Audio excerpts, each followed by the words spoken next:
Mr. Speaker, what they have done is to sacrifice national development for political optics. The result is a country now forced to project less progress, less growth, and less opportunity. Mr. Speaker, this is not responsible budgeting. This is a false and misleading budget. It is based on false assumptions, untruths, imaginary scenarios, and unachievable objectives. It is simply not based on reality. When closely examined, 1/3 of the 2026 budget statement is made up of blaming the PNM for the UNC's incompetence.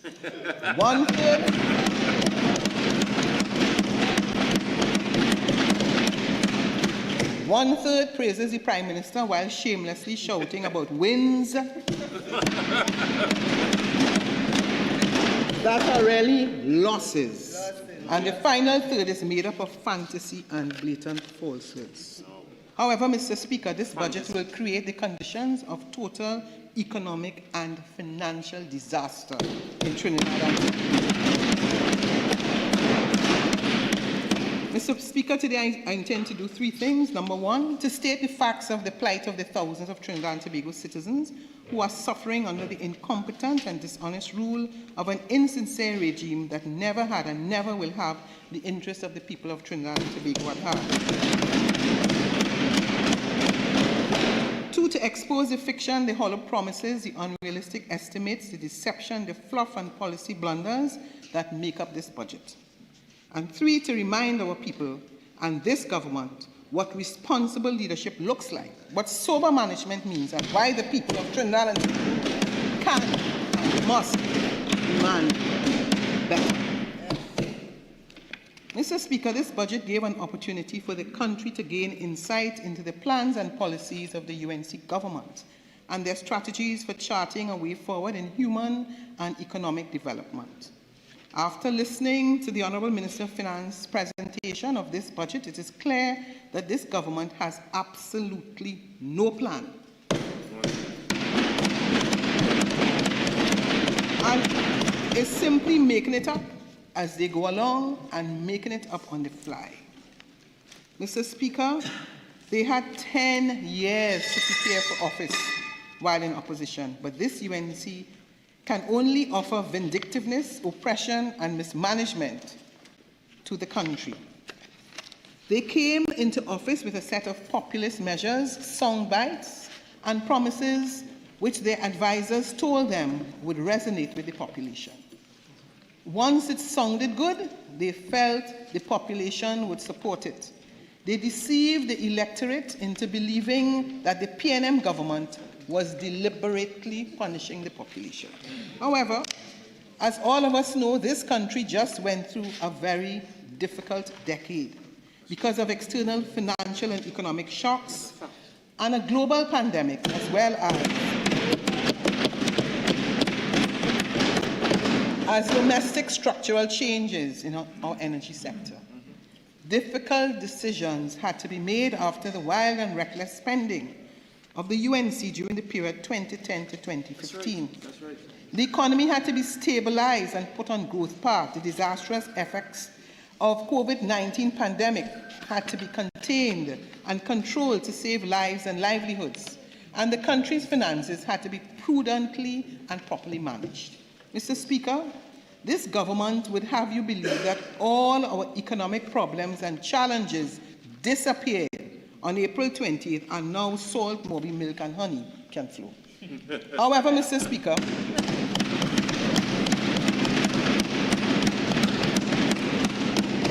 it soon became clear to them that after April 20th, that their hollow campaign rhetoric would not work. Now that they were in government and this country and economy is very difficult to manage. This is a very complex economy, not designed to be managed by inexperienced misfits, but those who wish to use nuclear weapons against our closest neighbor.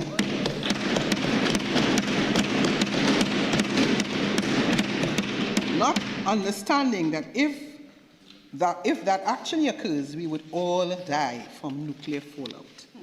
For years, we told the country and the UNC that our financial position was delicate and very susceptible to changes in the global economy, global trade restraints, commodity price shocks, and external factors. They, of course, did not listen. And now the panic has set in because they have realized that they made to the people of Trinidad and Tobago unrealistic promises to the citizens of this country just to win an election. They have now faced with two options. Option one, they do the responsible thing and engage in conservative fiscal management, which minimizes the deficit, does not inflate the debt excessively, and mitigates the economic risks. However, they are incapable of this, Mr. Speaker, and they are too busy being populist in their response.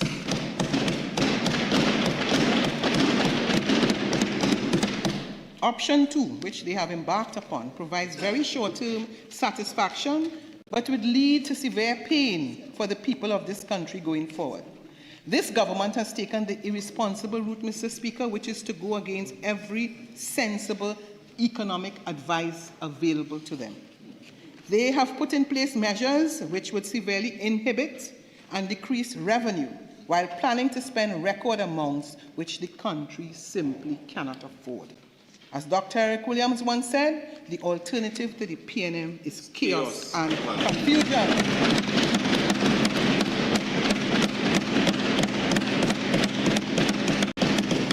Absolutely prophetic, Mr. Speaker. Under the UNC, 50,000 workers, primarily at the lower income levels. The people who live from paycheck to paycheck have cruelly and unfairly lost their jobs in the space of just 5 months. Under the UNC, since April 20th, salary payments are routinely late and sometimes not paid at all. Contrast this to the very difficult COVID-19 period, when government revenue dropped, Mr. Speaker, by some 15 billion in 1 year, yet the PNM ensured that everyone, including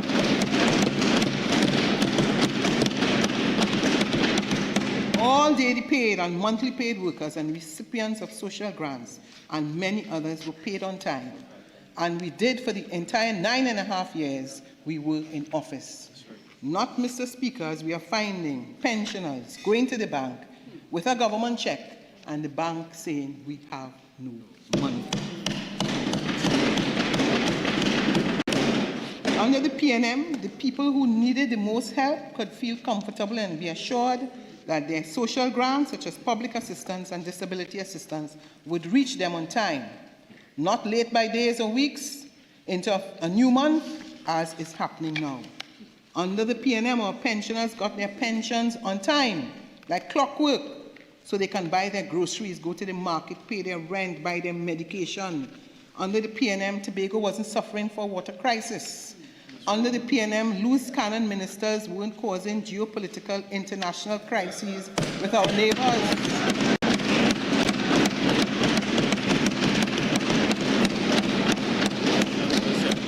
On their latest live rants, under the PNM, roadsides and recreation grounds were maintained, and single mothers and breadwinners in families could have fed their children, bought books for school, and not have to line up at social services.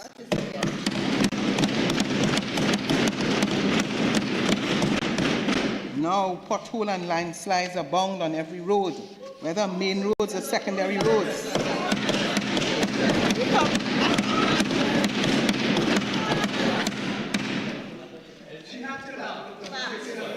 Under the PNM, sporting, cultural, you all wake up, and community originators were getting money to carry out vital community work. Under the PNM, our youths had hope with over 50 programs.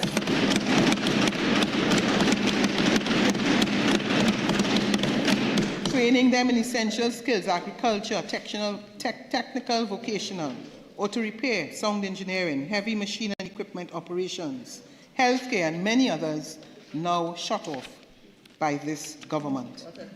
I expect that our young people who are now at a great disadvantage with the termination of all the youth initiatives are taking notice. Mr. Speaker, as the people on the ground, in the streets, on the markets, in their homes and churches, temples and mosques from Arima to Erin, from Cedrus to Charlottesville, from Carnage to Carpichaima, and all areas in between are saying, we give them the country to run and they just cannot run it. Mr. Speaker, this government has irresponsibly increased the budget deficit for 2025 from 5 billion to 9 billion, is increasing the public debt to unsustainable levels, draining our foreign reserves at an exponential rate, attacking the Heritage and Stabilization Fund, even though there has been no natural disaster or global pandemic over the last 5 months, and has placed our currency under tremendous strain.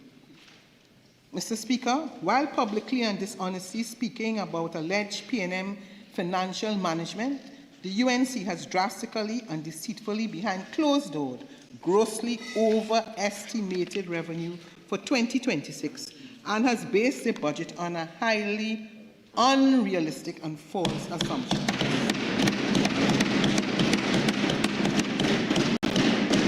Mr. Speaker, since they were elected, they have not left the political platform and have been campaigning ever since. They still behave as if they are in opposition and have not yet settled to govern.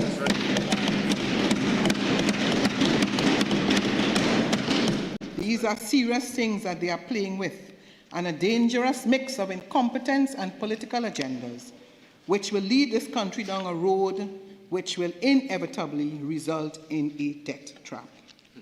That is where this government is taking us, Mr. Speaker.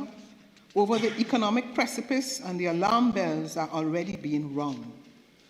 One only has to look at the most recent Standard & Poor's credit rating report, which specifically highlighted the scrapping of the Trinidad and Tobago's Revenue Authority and property tax, and other revenue-generating measures, together with increased spending and increased borrowing as the main reasons for the downgrade in our credit rating outlook from stable to negative, and by extension our economy. Mr. Speaker, independent agencies are already losing confidence in this government in a mere 5 months in office and raising concerns about where their disastrous economic policies will take us. Mr. Speaker, they will take us to decades back to their origin, to the infamous NAR government, which caused so much pain that they were reduced from 33 seats to 2 in a merely 5 years. Ask any qualified independent economist, what is the true state of our economy and where these policies, if sustained for a few years, will lead us? And they will tell you unequivocally to the International Monetary Fund. Mr. Speaker, I use this budget response to issue a stark warning to the people of Trinidad and Tobago. These policies of the UNC government are an economic crisis in the making, the likes of which we have not seen in the last 40 years. The collection of promises made by this government is the single greatest conjure perpetrated upon the people of Trinidad and Tobago in history.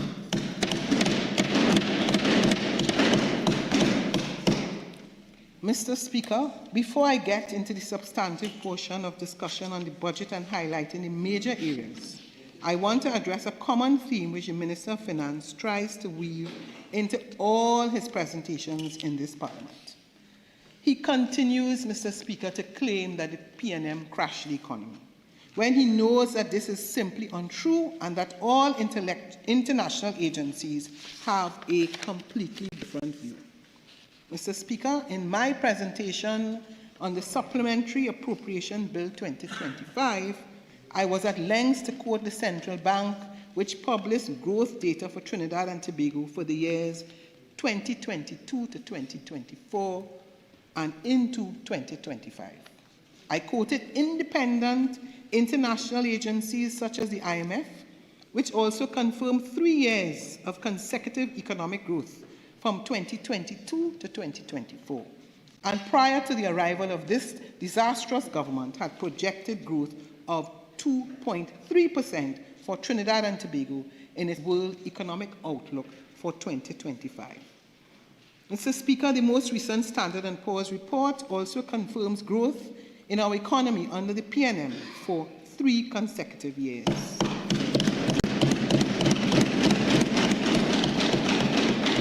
As a matter of fact, Mr. Speaker, if you examine the economic data presented in the UNC's own review of the economy for 2025, you will see the minister's own documents points to economic growth under the PNM for years 2020 to 2024. So where is this alleged economic crash under the PNM?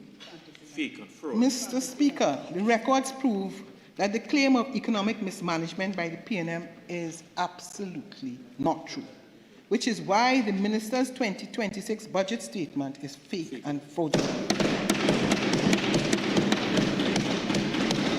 As a matter of fact, the review of the economy 2025 laid in the Parliament by the Minister of Finance clearly illustrates that this UNC government has reversed the economic recovery this country enjoyed and maintained up to 2024, which would have continued in 2025 if the PNM was still in government. The UNC has caused an almost irreversible shock to this economy, sent the country into a recession, created an economic downturn, and reversed years of painstaking work done by the PNM in rebuilding the economy after the COVID-19 pandemic.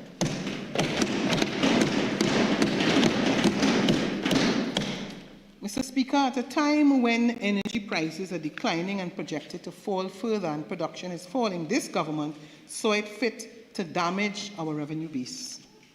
They repealed the Trinidad and Tobago Revenue Authority Act for political reasons, even though all they said in their 2025 manifesto about the TTRA is that they would amend the act to make the PSA the bargaining agent for the employees in the TTRA, which was not something the PNM would have objected to. As we pointed out during the debate in the TTRA bill, the Revenue Authority would not only enhance revenue and make tax collection more efficient by capturing within the tax net, but it would also have dealt with many businesses and high-wealth individuals who have been avoiding and evading tax for many years.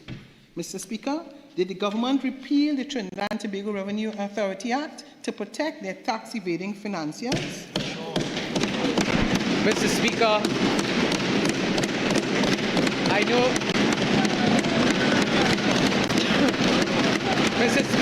know the Leader of the Opposition is reading a prepared text by our handlers, but I raise a standing order 48-6. Leader of the Opposition, it plainly... I didn't hear the standing order.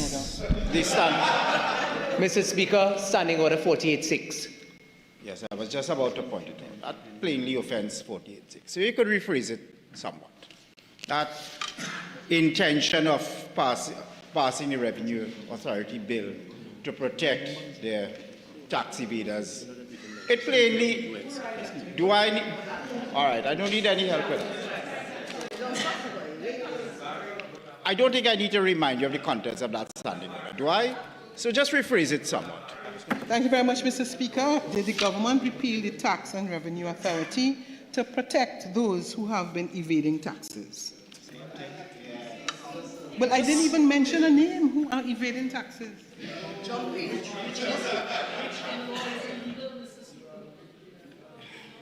Use somewhat more anodyne language.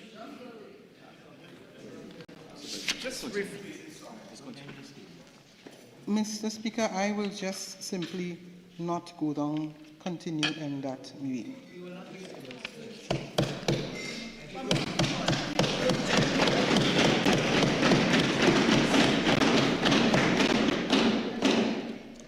Mr. Speaker, if I can indicate that the TTRA stood to collect some $5 billion annually in additional revenues. However, in one ill-advised fell swoop, the government scrapped this critical revenue-generating tool along with others.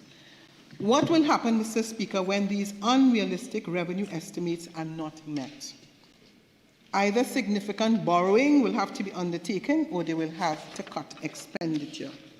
If the entire premise of this budget which is a revenue estimate, is unrealistic, then the entire budget presented here is a fairy tale and a figment of their imagination. Mr. Speaker, as I said, this budget is fake and fraudulent. Mr. Speaker, the fact remains that this government is triggering a fiscal crisis in this country, stemming from a lack of revenue and common sense. On the campaign trail, we warned the country, and especially the UNC, that the financiers or the finances of this country cannot sustain the fairy tale plans, programs, and policies which they want to put in place. Mr. Speaker, we warned about the dangers of cutting revenue sources. We warned about the dangers of increasing expenditure, and we warned about a potential devaluation as their only option. We red flagged that state enterprises and some of the jewels of the crown of the state would be at risk of being privatized just to keep the government afloat. We cautioned that this government policies will throw us into a cash flow and fiscal crisis and force them to search for cash balances wherever they can. Now, we are in a mad search to raid state enterprises such as NGC, UTC, NIB, First Citizens Republic Bank, and other entities where the state has an interest just to pay wages and salaries. Mr. Speaker, I'm sounding a warning again and telling the government, leave cash balances at Unit Trust Corporation and NIB alone.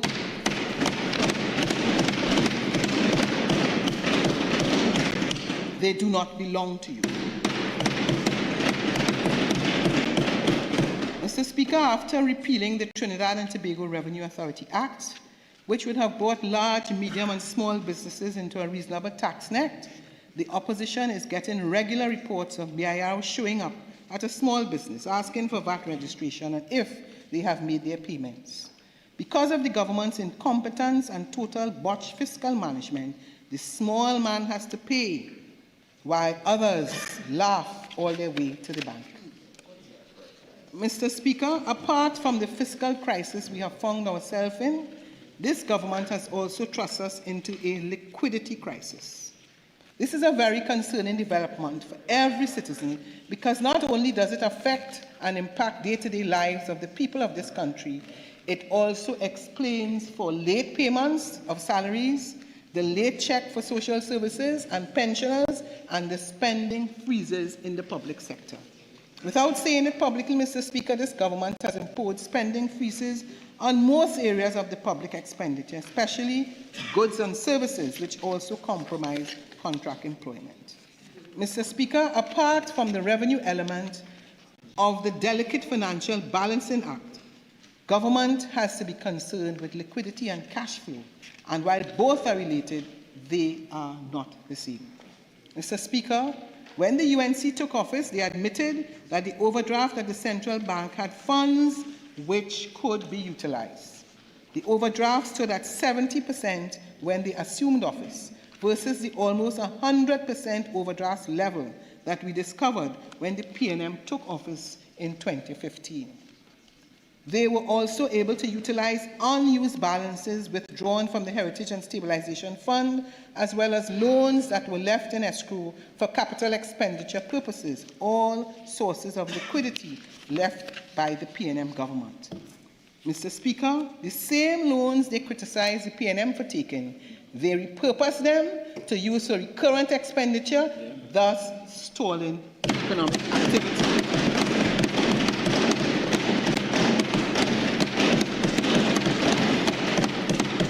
Mr. Speaker, loans meant for road upgrade projects, HEC, HVIP housing, land development for the Petrotrin workers, school construction, water supply, and many other development works were used to pay salaries. That is the state of desperation they descended into. Mr. Speaker, how did this government find themselves in this position in only 5 months?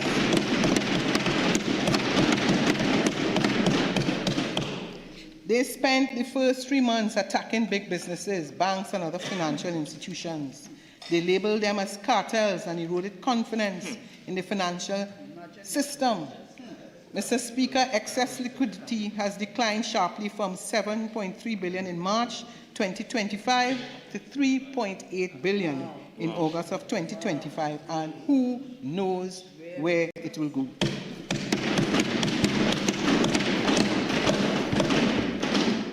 They have drained the liquidity in the system, and there simply isn't any more for the banks to lend. Repurposing the 1.3 billion in loans for the productive sector has further drained liquidity, taking its level not seen in over a decade. Mr. Speaker, if liquidity dries up, payment of salaries is the least of our worries. We have debt service payments to make, which are critical and timed across the year. Missing one payment can lead to default, which can see the government impose even more severe austerity measures on the people of this country. Mr. Speaker, even in the forex markets, the increased rates for accessing forex through credit card purchases can translate to increased prices for consumers. Mr. Speaker, the investment grade rating BBB by Standard & Poor's is all due to the good work of the People's National Bank.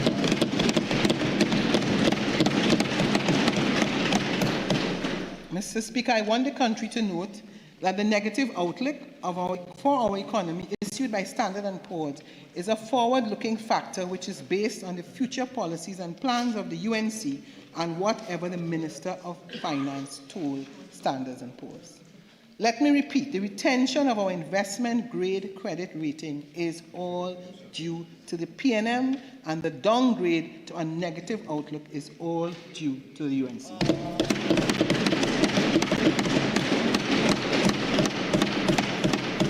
Mr. Speaker, I say this without fear of contradiction, that this government has declared war on the lower-income workers of this country. Out of vindictiveness, this government began putting workers on the breadline. It started with a trickle at first, but now, Mr. Speaker, some 50,000 workers have either been terminated or lost their job as a direct result of the hand of this government.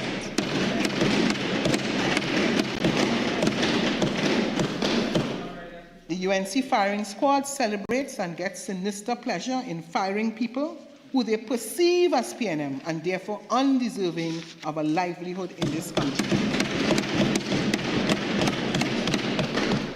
They are not concerned that they are affecting families, breadwinners, children, and impacting real people and the lives of this country. Mr. Speaker, there is currently a humanitarian crisis in this country caused by the termination of thousands of workers by this uncaring government. Not surprisingly, not a single word was mentioned of this crisis at the UN General Assembly. They say they love you, yet they pound you down with a hammer of vengeance. And it is clear that the UNC does not care about the people of Trinidad and Tobago. Mr. Speaker, over 10,000 CPEC workers, 4,000 forestry workers, 400 workers in WASA from CEOs to janitors, and thousands more have suffered under the hands of this callous government. Mr. Speaker, not even the state enterprises and ministries escaped their firing squad. People have been dismissed from CAL, RDC, TNTech, NIDCO, FCB, WASA, NEDCO, Heritage, HDC, TSTT, PARIA, various ministries and other constituency offices at Kamuto, Manzanilla.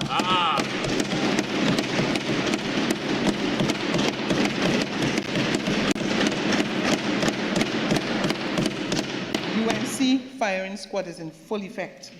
Citizens have been made to suffer and beg for a small change for groceries and line up for social services which this government cannot even pay on time. Imagine this, Mr. Speaker, having been fired from your job and then having to suffer the indignity of being told by a government minister to apply for social services and your public assistance checks cannot even arrive on time. Meanwhile, a senior minister tells the people, stay home and cook. Cook with what?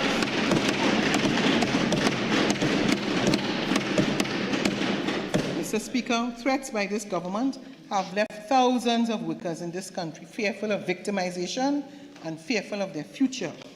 Mr. Speaker, incomes are lost, spending in the economy will decline, families will be affected. This will have a negative economic impact, but more so create a human and social crisis. Mr. Speaker, this conservative estimates from our analysis show that the cumulative impact of these mass terminations can result in as much as a 1.5 to 2 billion decline in GDP over the next year. But this is not just the leader of the opposition or the PNM saying this. Trinidad Guardian, Mr. Speaker, September the 14th, 2025, URP CPEP job cuts may harm economy, communities, and economists. Economist Professor Carl Theodore was blunt. Whenever you interfere with the incomes of low-income people, you are interfering with the very life of the economy.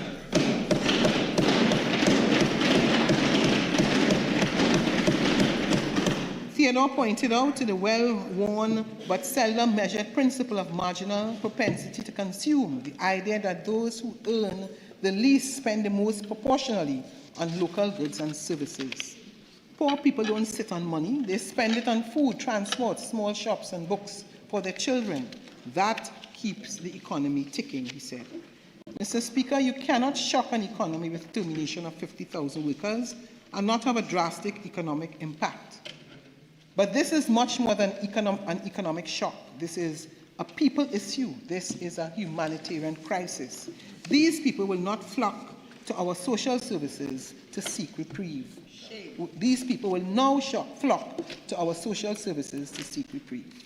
Mr. Speaker, in true UNC firing squad style, this government, upon assuming office, proceeded to fire state board members, senior management, persons who were serving, who had given off their time and effort as professionals. The Prime Minister herself attacked them in a most vicious manner, calling them shameless for not resigning. Mr. Speaker, the state enterprises sector plays a vital role in this economy, providing vital services, acting as implementing agencies and acting as pillars in critical sectors. They also facilitate investment in our economy through the relevant investment programs. Mr. Speaker, there are 141 state entities and boards impacting every sector in our economy, which plays differing roles, some critically pivotal and some less so, but this sector also contributes significantly to economic growth. Dismantling boards, some of which belong to publicly traded companies, disrupt the governance of these entities, their strategic direction and management in most cases, its operations as well, because they cannot enter into contracts, gain higher level of approvals for operational activities, and in some cases, even conduct financial transactions. Mr. Speaker, this government has removed boards of the state enterprises sector and has ground this vital part of our economy to a practical halt, or at least stymied their operations.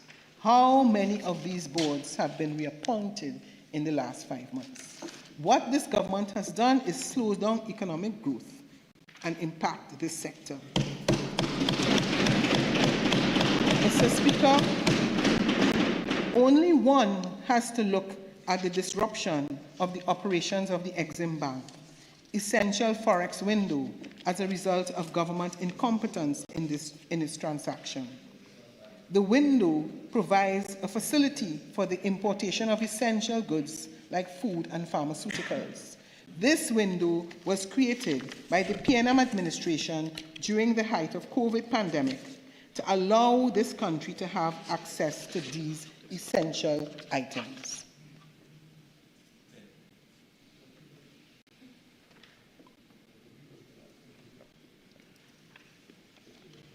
Mr. Speaker, the government has created major problems by the mishandling of their transition, and I quote, Trinidad Express, July 16, 2025, Exim Bank Forex disruption hits SMEs. Small and medium-sized businesses in the country are facing growing strain amid a sudden halt in foreign exchange allocations from the state-owned export-import bank, the Express confirmed. According to a source directly affected by the situation, the Exim Bank has not allocated US dollars to any of its clients in recent weeks, citing bureaucratic delays caused by a shift in ministerial oversight and the absence of a functioning board. It is irresponsible management of the economy on the part of this government, and this has potential to reverse the growth recovery trend I discussed earlier.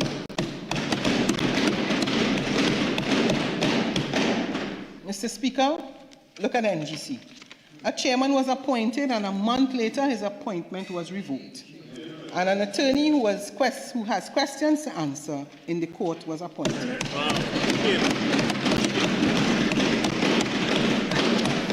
How could we be serious when we make decisions like these about an entity as critical as NGC, which is a linchpin in our energy industry? As it relates to FCB, Mr. Speaker, as if it wasn't enough, we have this government interfering in our delicate financial sector.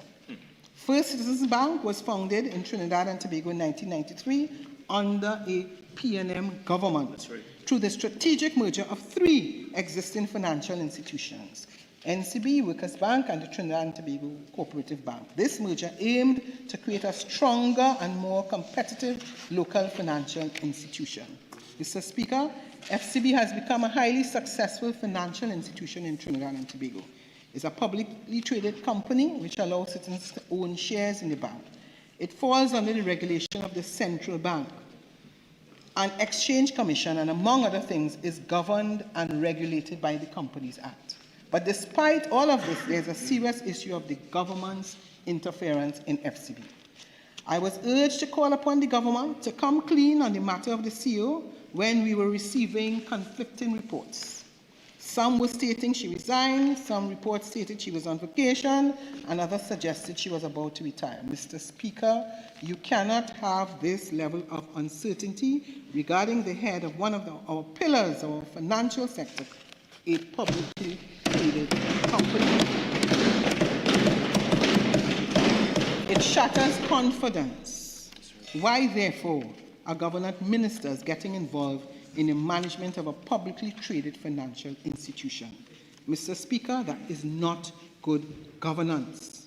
This can be called a political hijack of a public bank. Mr. Speaker, what message does this send to the people of Trinidad and Tobago? What message does it send to investors, to the international community, to every citizen who entrusts their savings, their mortgages, and their future at FCB? I want to warn the nation to keep a close eye on the government's dealing with First Citizens Bank. Your savings could very well be at risk. Mr. Speaker, this government is making a habit of attacking big business in this country, including some of the largest non-energy contributors to the economy, employment, and government revenue. They have gone out of their way to collect and divulge private information from the central bank, something that is clearly illegal. The Prime Minister and the Minister of Finance have continued the false narrative of the existence of a forex cartel and threatened to expose the so-called cartel. But, Mr. Speaker, this turned out to be totally fabricated on another distraction of this government.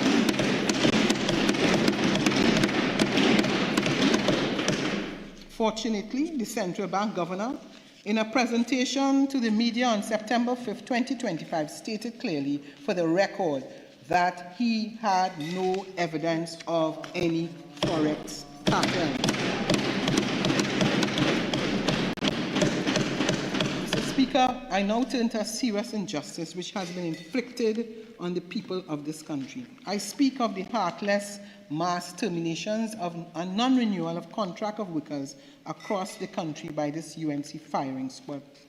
Mr. Speaker, I was shocked to hear a minister, a former trade unionist, say that sending home workers is collateral damage.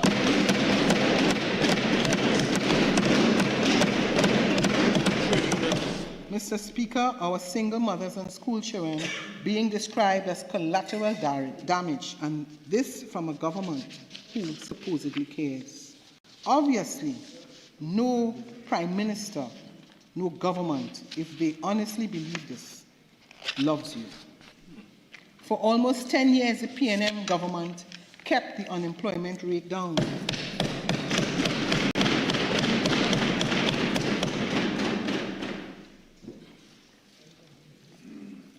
Even though the worst COVID-19 pandemic, we ensured that salaries, grants, and other facilities stayed in place so that affected people in this country, many of whom formed the most vulnerable, had the ability to feed themselves. Critically important, no public servants on the establishment were sent home.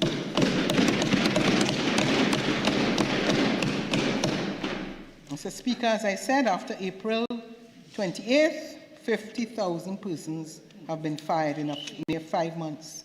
Mr. Speaker, if we think about it, the scorched earth strategy, the UNC has impacted on almost 200,000 citizens. How can that be an economic policy to deliberately put such a large number of people on the breadline? Mr. Speaker, apart from the social impact, there's also the economic impact. The loss of 50,000 incomes will negatively affect this economy, both directly and indirectly. The shops, the groceries, the parlors will feel it. The markets and vendors are already feeling the pinch. The roadside food vendors are telling us that business is slow and people are buying less. Clear signs that a recession is at hand.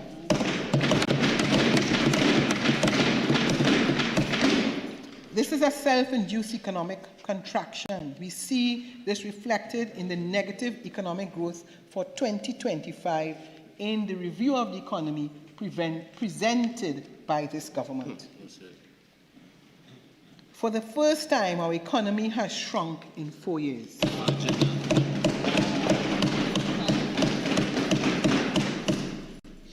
Mr. Speaker, I heard the Honourable Prime Minister say that the government would provide income support grants for those who lost their jobs. So let us get this straight. You fire workers who are doing something productive and then promise them grants. Obviously, the Prime Minister doesn't think so because to her, as she mentioned, are lowly grass cutters. However, they were maintaining our environment and improving the health, safety, and security of our citizens. To add insult to injury, the government is consistently, as I said, late in their payments of their salaries and grants. That is what happens when you have no plan and only operate based on hate and vindictiveness. They have pushed this unemployment rate to the worst levels in decades and worse among regional counterparts. Mr. Speaker, youth employment has always been a high figure than the national average, but the PNM government had taken deliberate steps to empower young people and provide sustainable and viable alternative employment opportunities. Mr. Speaker, we created an entire Ministry of Youth Development and National Services and developed over 50 programs where young people were being trained in various fields, from agriculture to mechanics and air condition repair, to heavy equipment operators and technicians, and to take advantage of available opportunities and anchor their own lives and futures. Mr. Speaker, they were being trained to acquire highly skilled jobs in the energy sector, such as operators, riggers, and technicians. We are all familiar with the successes of these programs. In the middle of this training and transition for young people, these programs have been abruptly halted and dismantled. I repeat to our young people, please take notice. The UNC definitely is anti-youth. Mr. Speaker, I turn to the issue of monetary policy. I cannot discuss the issue of monetary policy without discussing the central bank, which is the institution responsible for executing such a policy. Mr. Speaker, there is no doubt that this government has absolutely derailed and shaken confidence in the central bank. They tried to intervene in the operations of the bank, forcing the then governor to do something which he knew was wrong and which they ought to have known was illegal. Mr. Speaker, In their misdiagnosis of the forex problem, they sought to sell the narrative that the reason for the forex shortage lay in the distribution of the foreign currency. In so doing, they launched a vicious attack on some of the largest businesses in this country that pay taxes, contribute to revenue, GDP growth, foreign exchange, earnings, and employment. What did they call them? A foreign cartel, a forex cartel. Demonizing the main users of forex in this country. Mr. Speaker, it is no secret that we have large conglomerates in this country. We have businesses in the food distribution sector operating supermarket chains. Our food import bill is over US $1 billion. Of course, these will be some of the large users of foreign exchange, Mr. Speaker, but this reflects a deeper problem regarding the tastes and preferences of the population. A major part of the forex issue lies in a demand problem, and unless we can curb our appetite for imported goods, especially food, we will continue to face problems like this. Mr. Speaker, this government, in demonizing these businesses, does not only erode business confidence, but also places the central bank, and particularly their governor, in a very difficult position. Mr. Speaker, I quote from the Trinidad Guardian, June 6, 2025, entitled PM, Central Bank Refusing to Divulge Forex Information. Getting back to the topic of the forex cartel, Prime Minister Prasad Bisesa said, the blocker the government is getting from the central bank in its failure to provide information. She said the central bank is using certain provisions of the law saying they don't have a duty and that they are not under any obligation to disclose information. Mr. Speaker, end of quote. The regulations are quite clear on this matter. Section 56 of the Central Bank Act states, and I quote, except insofar as may be necessary for the due performance of its objects, and subject to Section 8 of the Financial Institution Act, every director, officer, and employee of the bank shall preserve and aid in preserving secrecy with regard to all matters relating to the affairs of the bank and financial institutions or persons registered under the Insurance Act or any customers thereof that may come to the knowledge in the course of his duties, unquote. Mr. Speaker, this government was therefore asking the governor of the central bank to do something that was in breach of the law, to disclose the private banking information of top users of foreign exchange. Why did they need this? To demonize our business community? To go on a political platform, as they would say from time to time on Bossama?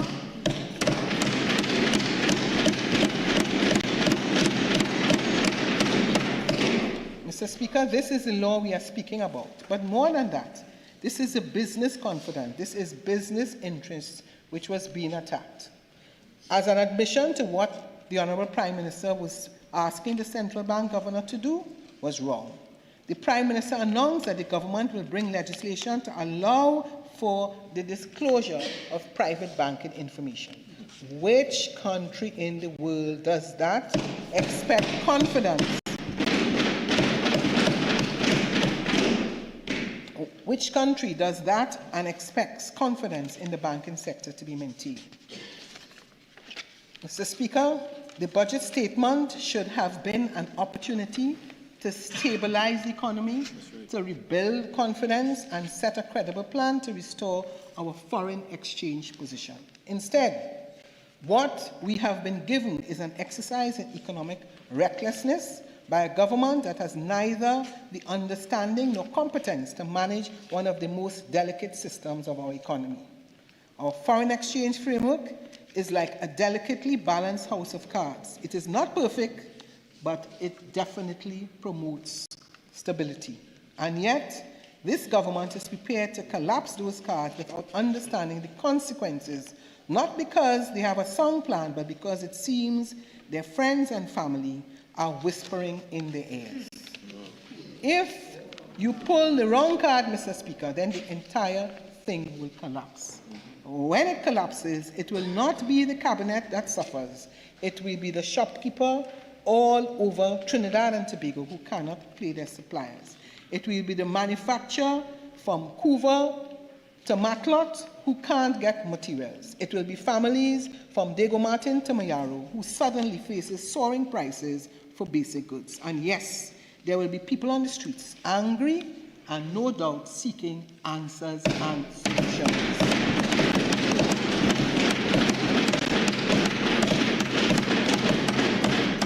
Mr. Speaker, I want the government to know that sound economic management is not public relations, marketing, or populism.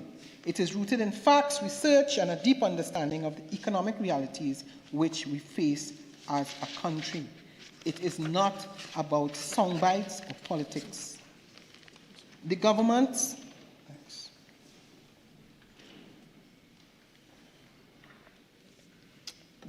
central mistake is that they believe the foreign exchange problem is about allocation.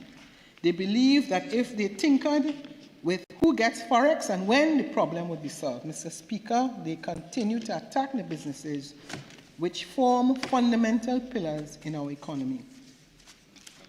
Developing famous terms from time to time, like 1%, forex cartels, they would have you believe that forex allocation was the problem and that some were being favored over others.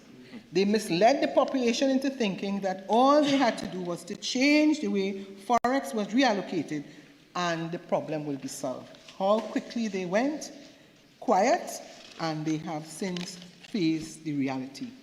What became all of the talk about forex shortage and unfair allocations? Did the forex suddenly free up in the country? Mr. Speaker, is the problem solved? Of course not. In fact, in the few months of the government's tenure, it has worsened.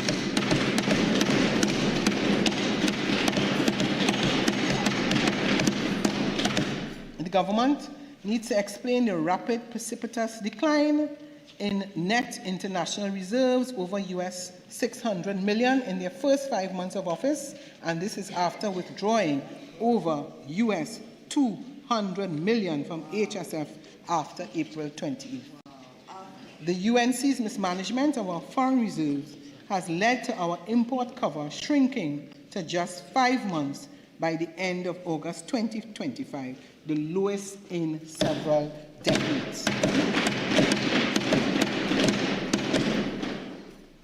You will recall, Mr. Speaker, that during the debate in the mid-year review, the Minister of Finance expressed his feigned shock and dismay at discovering that the PNM government left the country with 7.5 months of import cover. I wonder how the Honourable Minister feels now in less than 6 months. He has caused our import cover to drop to a barely 5 months.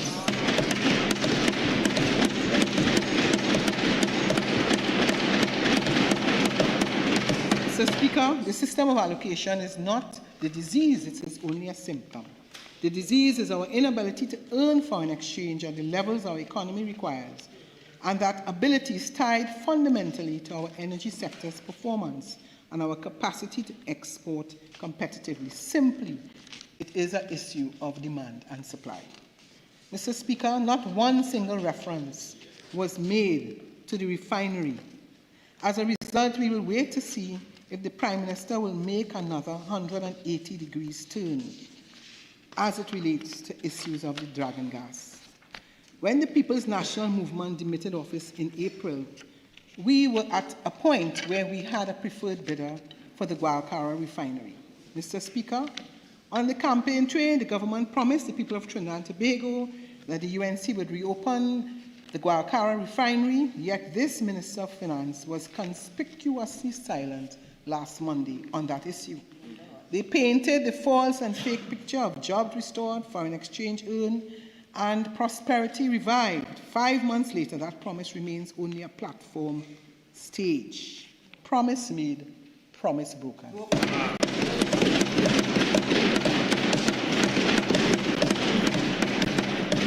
The PNM government didn't just make promises, they acted. The process to restart the refinery was advanced through a competitive evaluation exercise. After extensive technical and financial assessment, Wando PLC of Nigeria was selected as the preferred bidder, to lease and operate the refinery. That represented real progress. A private sector operator was identified. Taxpayers would not bear any cost of restarting the loss-making facility. A framework existed for moving from mothballing to operation in a structured way. The public could see a path forward. What has this government done since coming to office? They scrapped that process, as is their right. Instead of building on the groundwork laid, they appointed a 12-member refinery restart committee in July 2025, and that committee was given 4 months. We are told that the committee will report soon, but Mr. Speaker, the fact is no concrete plan has been presented to the population. We wait to see what the strategy that this committee was given that time to prepare. We wait to see exactly what is that strategy. In fact, even the committee itself admitted to little progress on a restart plan, citing the enormous capital costs of refurbishing the refinery and uncertainty about financial partners. In fact, what we have is a video of the minister in the Ministry of Energy shaking like a leaf as he said, he has the report and refinery is ready to go except for the financial.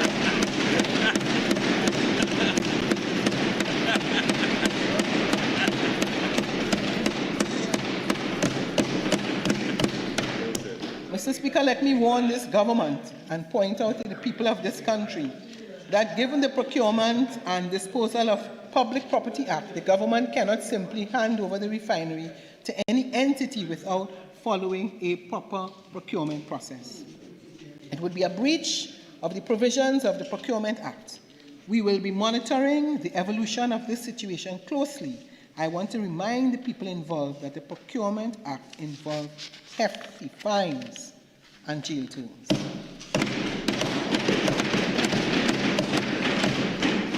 So, Mr. Speaker, therefore, the idea of reverting the Exim Bank to simply providing loans and insurance guarantees will be detrimental to our exporters since the facilities to provide them with forex will no longer exist.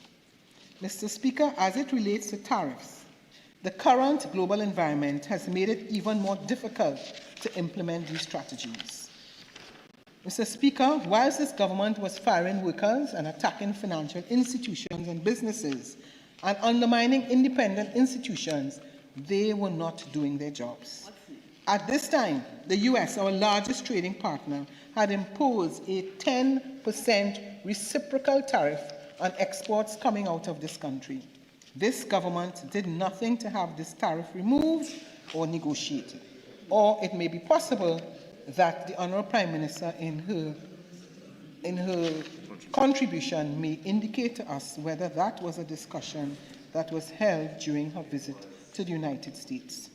Having done nothing while the rest of the world was feverishly trying to negotiate away these tariffs, the US imposed another round of tariffs and this time went up to 15%.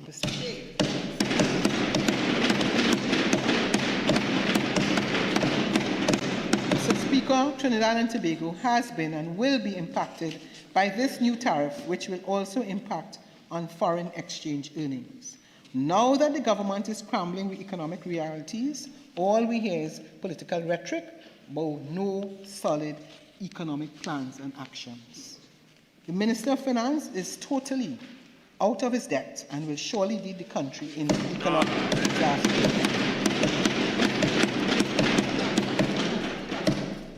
Mr. Speaker,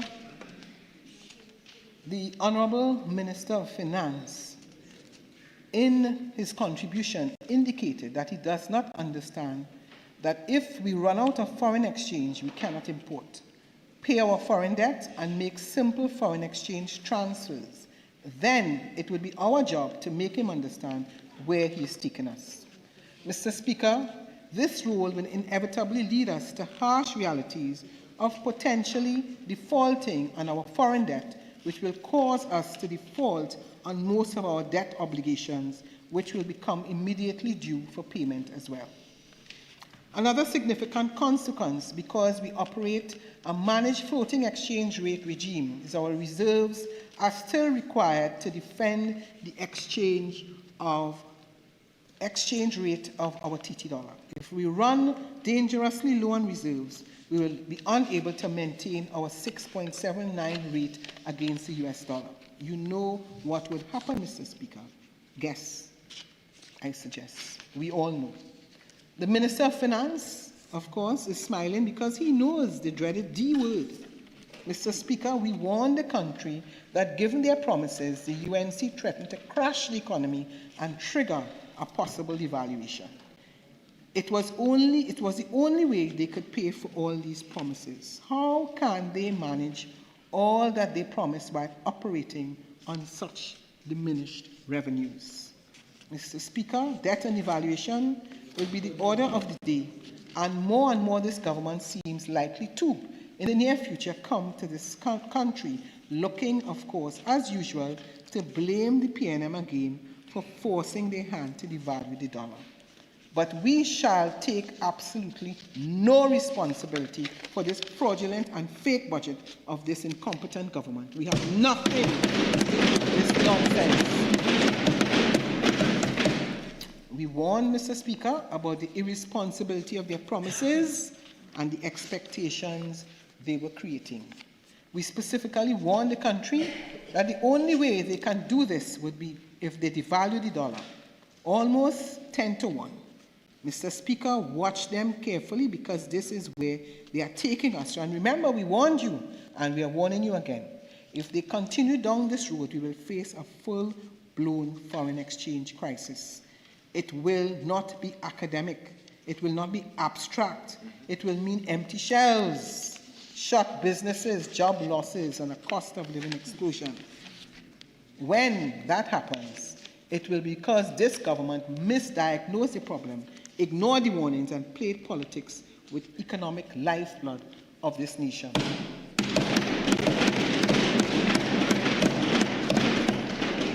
Mr. Speaker, as it relates to the energy sector, which contributes 40 to 45% to our GDP and has traditionally been the largest earner of foreign exchange for Trinidad and Tobago, it is also responsible for approximately 80% of our country's export revenue. It is widely accepted that our country's energy sector is the foundation of our economy, and it has traditionally provided governments with the ability to fund its initiatives. Accordingly, I, like many citizens, was looking to the Minister of Finance budget speech to see what this government's plans and initiatives are for the energy sector. Unfortunately, like many, I'm disappointed but not surprised, as the budget speech said very little about the energy sector, and then, out of the little that was said, there was not a single new initiative. Not one, Mr. Speaker. Nothing.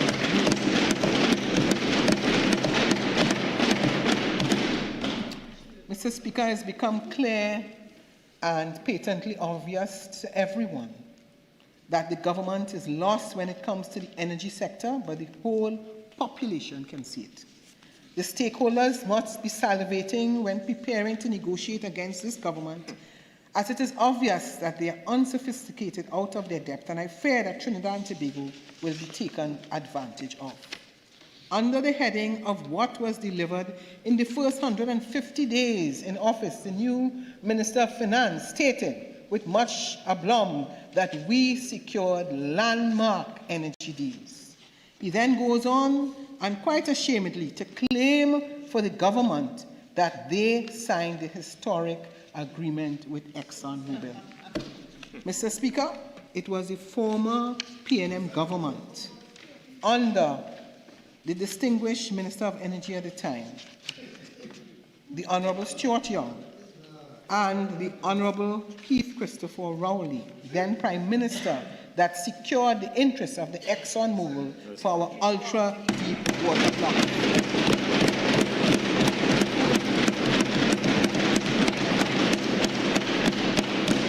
It was the former PNM government that took a cabinet decision in 2024 to negotiate with ExxonMobil for the ultra-deep water blocks. It was the former PNM government that oversaw the negotiations of the production sharing contract with Exxon. This was all the work of the People's National Movement. It was the first time in Trinidad and Tobago history that the government secured interest in our ultra-deep water acreage. This government turned that work into a signing ceremony and now wishes to claim it as an achievement. But I'm calling on the Honourable Prime Minister to tell this country what are the terms of the production sharing contract. Did you secure a signing bonus? If so, how much was it? If there was none, then why was there none? What are the terms that you claim that you agreed to with Exxon? Is it true that you gave these blocks away? What are the shares of profit for the people of Trinidad and Tobago? The Honourable Minister of Energy and the Honourable Prime Minister must tell the people of Trinidad and Tobago what is the cost recovery. What concessions did the government make? The next landmark energy deal that the new Minister of Finance claimed is that on October 8, 2025, they obtained the Office of Foreign Assets Control, OFAC license, from the United States Treasury Department to pursue development of gas and Dragon field. The hollow boast reeks of hypocrisy. The UNC government is absolutely shameless.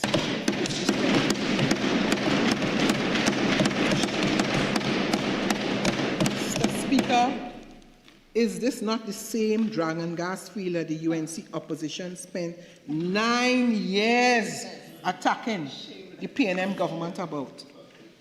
The government needs to be honest. The work that was done to secure the Dragon gas deal was done by the People's National Movement.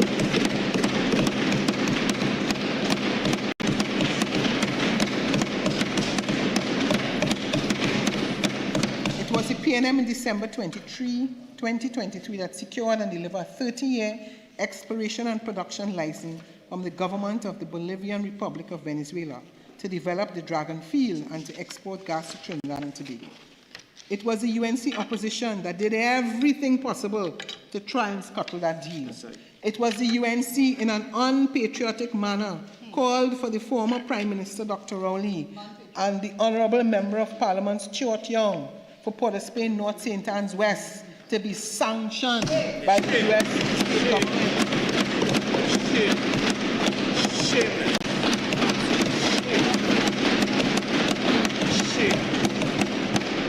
Mr. Speaker, hypocrites. The number of times that we sat in this parliament over the past 9 years and heard the UNC attack the Dragon and attack us for pursuing the gas from the Dragon. Well, I want to remind the population today that the gas belongs to Venezuela, and I want to ask the Honourable Prime Minister what does she recognize, or who does she recognize as the President of Venezuela?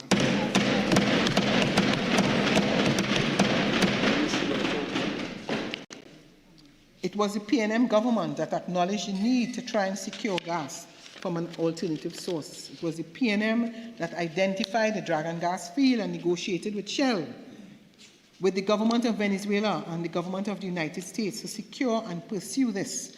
And the UNC will not be allowed to pretend that they have the ability and foresight to secure Dragon. Mr. Speaker, let me make it abundantly clear. We on this side want Dragon gas for Trinidad and Tobago. Mr. Speaker, it was the Honourable Prime Minister who, on her assumption of office, immediately said and boasted, the Dragon is dead.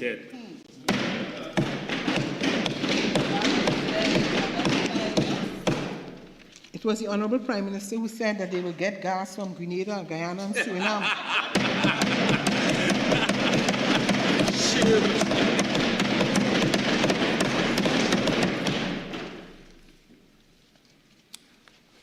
They then rushed off after being rejected by Guyana. Chased away. They were chased away. And that there are no proven gas reserves in Grenada, and being out of depth in Suriname, and ended right back to Dragon.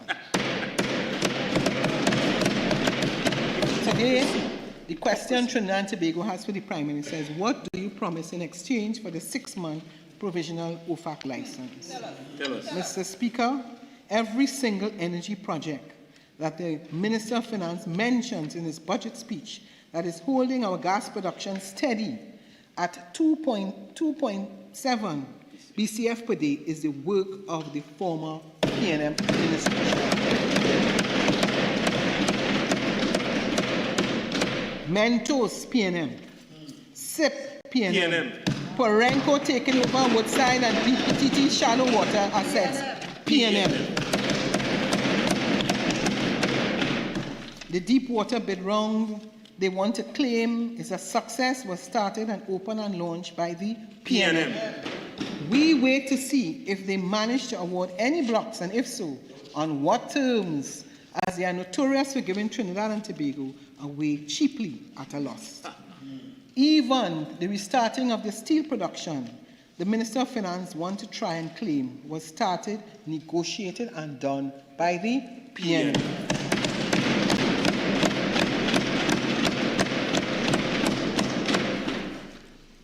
Shamelessly, the UNC is trying to claim progress in the solar energy sector. A 92.2 megawatt Brechin Castle solar project is again all the work of the PNM.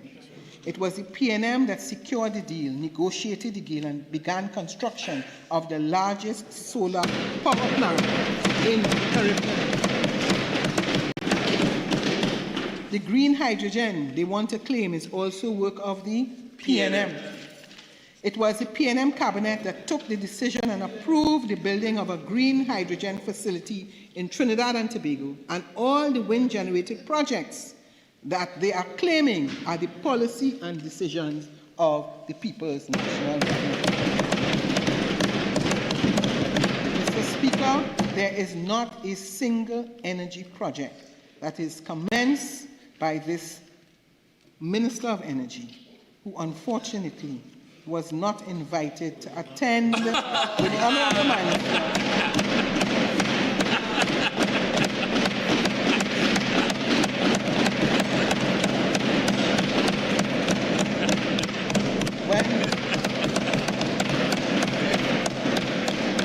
when discussions were held, historic discussions were held by the Honourable Prime Minister and the Secretary of State. Uninvited guests. But I took note of the fact that the Honourable Minister of Energy has indicated that he would be going to Venezuela to continue the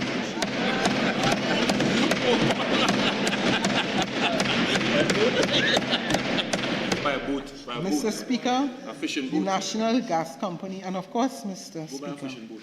we on this side wish the Honourable Minister well in those negotiations. That's right. Mr. Speaker, the National Gas Company is critical to the energy economy of this country. It engages in midstream transmission of gas from upstream to downstream and is the centerpiece of all elements of our gas sector. But under the UNC, Mr. Speaker, the NGC has been highly politicized and utilized almost like a piggy bank to be smashed and raided and utilized for political purposes. You may recall, Mr. Speaker, in the period 2010 to 2015, this vital and highly profitable state enterprise held some 16 billion in cash balances. Over that period, every single cent was drained, extracted through special dividends and spent at that time by the UNC government.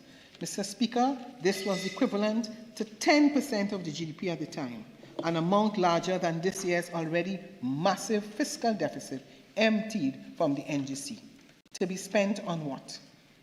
The highly dubious and overpriced Betham wastewater treatment plant, costing over $1 billion, which was a total waste and squandering of taxpayers' funds. Mr. Speaker, I want to remind the Honourable House, this was the fraudulent UNC government that used 700 million of taxpayers' money while the owner of SIS fled to Panama after the UNC lost the elections in 2015. Under the PNM, NGC fought SIS in an arbitration and won, and the government and the chairman of NGC have refused to tell the population what the decision of the arbitration was. I call on the Honourable Prime Minister and Minister of Energy to tell us, did NGC win the Betham wastewater arbitration, and does SIS have to pay NGC over $350 million. And what is the government and NGC doing to collect the said money? Mr. Speaker, I now wish to raise some matters as it relates to social development. Mr. Speaker, the Ministry of People and Social Development is the conscience of the state. What is being presented to the country is an innovation, is in fact a systematic weakening of the institution that safeguard the poor, elderly, and vulnerable. It is important to remind the nation that the solid foundation of this ministry was laid by the People's National Movement. It was under the PNM that a comprehensive partnership was forged with the World Bank to assess and modernize the country's entire social protection system.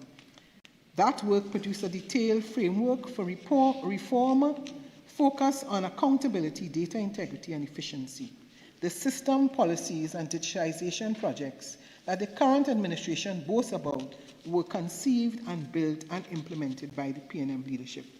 The present government has therefore inherited those efforts, rebranded them, and now parades them as their own. Adding to this function is the creation of the National Payment and Innovation Company of Trinidad and Tobago. It has been promoted as a new digital mechanism for government transactions, but in practice, it centralizes control of social grants payment under the Ministry of Finance. This move strips the Social Development Ministry of its operational independence and places the welfare of citizens under political management. It is a consideration of power disguised as modernization, one that risks turning social assistance into a political tool. This is the broader truth of the budget before us. It is not about empowering people. It is about controlling them. It is not about continuity. It is about dismantling what is.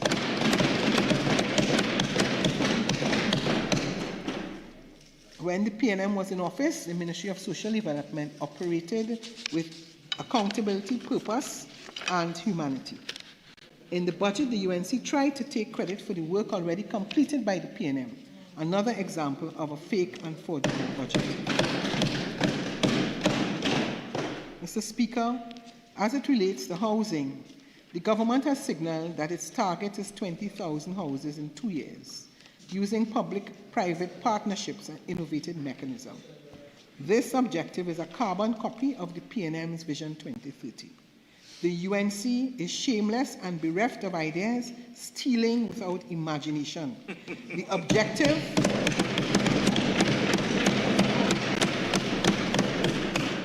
in the way in which they have submitted is unachievable for the following reasons. Based on the Honourable Minister's statement during his budget contribution, there is a lack of availability of suitable lands, there is a reluctance by banks and contractors to engage in a genuine PPP, and there's a lack of suitable contractors for the skill and know-how to carry out such a program. The use of the PPP to achieve this target is flawed. Affordable housing does not provide large margins of profit and hence would not generate the rate of return to appeal to investors and financial institutions. To redress this is likely to be the state supplementing the shortfall. In addition, PPPs are notorious for the private partner defaulting and the government having to acquire the debt. The entire allocation for the Ministry of Housing is $668 million, with $200 million earmarked for the HDC.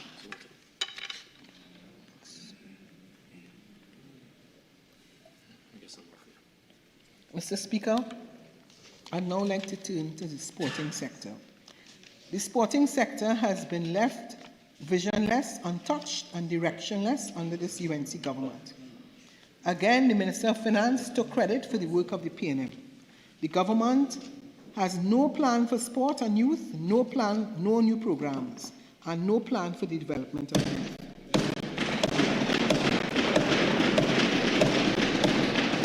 Mr. Speaker, why do I say so? If it is that youth and sport was a priority for this government, then it would not have been a case where precious little would have been said about it in the budget.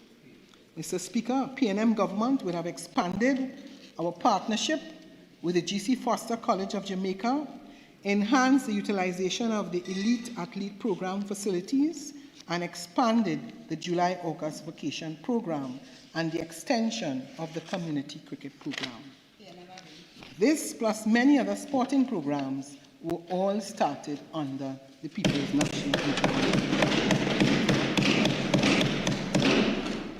Mr. Speaker, they are also telling us that notwithstanding the fact that the Honourable Minister of Sport has been in office for 5 months, that he has not been able to meet the stakeholders. We are waiting patiently for the Minister's contribution to get an indication as to what is this situation. Mr. Speaker, we are talking about the major sporting bodies in the country, and the first fundamental duty of the Minister has not been completed. Mr. Speaker, as it relates to youth, this budget has tragically gutted the youth agenda in our development program. Under the PNM, we created the Ministry of Youth Development to specifically promote holistic youth development by producing over 50 youth-centered policies.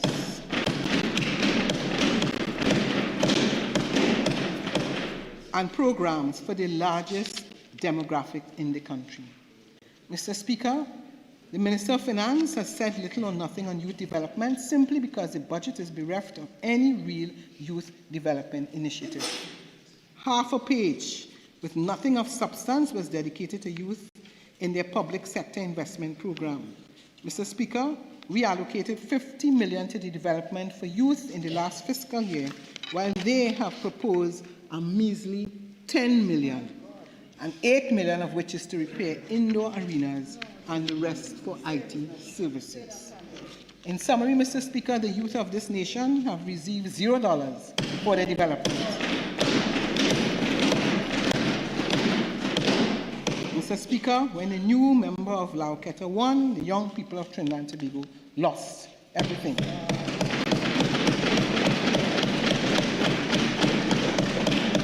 I implore the young people to take notice. Mr. Speaker, I would now like to turn to the allocation of local government. Local government is critical to the development and maintenance of our major cities, boroughs, towns, and villages. Local government accounts for more than 80% of our roadway, drainage, systems, and streets, and primarily acts as the first responder to disasters in our communities. Mr. Speaker, what we have seen by this government in relation to local government is political victimization coupled with regressive policies crowned with a lack of vision. Mr. Speaker, the PNM-led corporations, which account for more than 50% of the population, saw drastic reductions in their recurrent and development plans, allocations. However, the UNC corporations received a greater share for themselves. This is very draconian, discriminative, and very vindictive. I, Mr. Speaker, will give a few examples. The 2026 Development Program allocation for the borough of Arima has been cut by $12.6 million when compared to 2025. The development program for the allocation of the borough of Diego Martin has been cut by $6.3 million. The development program of the Port of Spain City Corporation has been cut by $15.6 million, and so on. Every single PNM corporation has had its 2026 development program allocation drastically reduced. But when we look at the UNC corporations, Chaguanas, Princeton, Pinal Debe, have seen huge increases in their 2026 allocations in excess of $20 million, making their development program allocations for 2026 more than 6 times as large as the PNM corporations. Imagine the development program allocation for Princeton Corporation is now twice as large as the allocation for the capital city and the second city, San Fernando.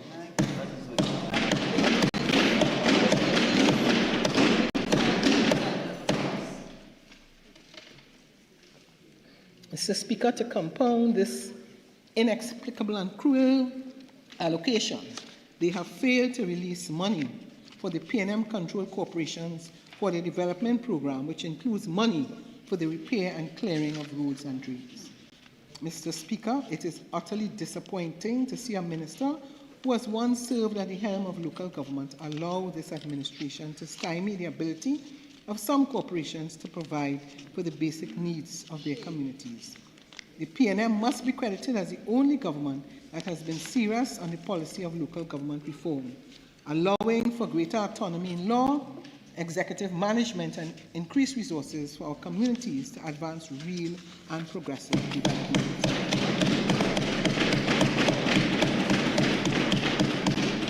Mr. Speaker, the agriculture sector that this UNC government inherited in April 2025 was rebuilt, modernized, and strengthened through a decade of structured investment and innovation under the stewardship of the PNM and the Ministry of Agriculture and Fisheries.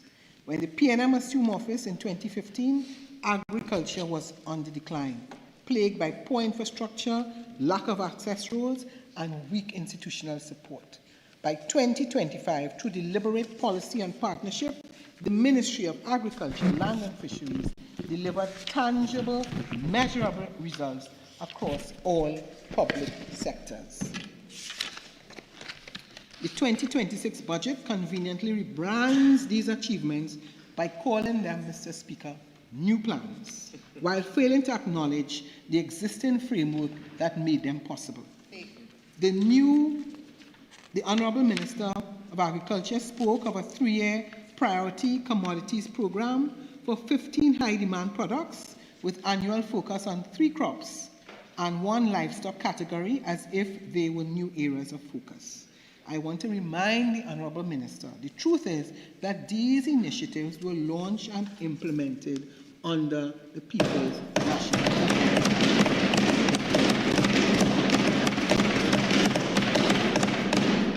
Mr. Speaker, as a matter of fact, on May 18, 2025, 3 weeks into this government tenure, they executed a PNM policy by distributing an additional 100 tons of high-quality rice seeds procured from Guyana under the same Memorandum of Agreement arrangement for the 2025 rice growing season. Not at least even willing to give the People's National Movement not even 1% The seeds are expected to support the commercial planting of approximately 2,000 acres of land across Trinidad and Tobago. This strategic intervention was part of the PNM government commitment to reducing the National Food Import Bill, improving local agricultural resilience, and increasing rice self-sufficiency. Again, Mr. Speaker, sound PNM policy.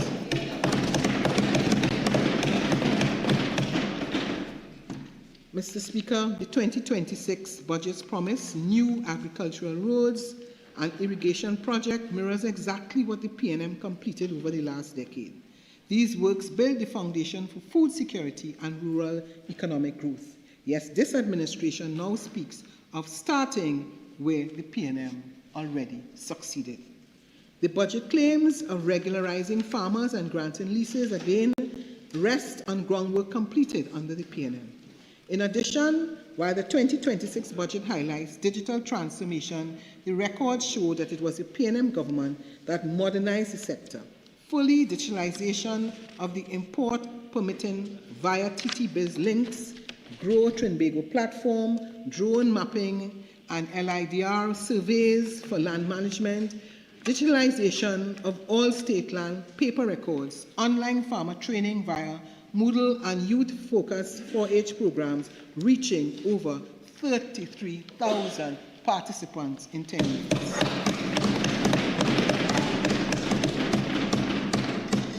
Under the PNM, agro-processing was greatly expanded. In fact, under the PNM, the Moruga Agro-Processing and Light Industrial Park was opened in 2020. NAMDEFCO's e-market platform and farmers' market expansion strengthened farm-to-market linkages and increased monthly consumer reach to over 21,000 shoppers. Mr. Speaker, the Minister reported in agriculture, India donated agro-processing machinery valued at US $1 million to NAMDEFCO and extended technical support for natural farming systems. Mr. Speaker, what he didn't say is the India-Trinidad and Tobago collaboration for the provision of grant funding of $1 million US agro-processing equipment designated for NAMDEFCO was negotiated by the PNM administration.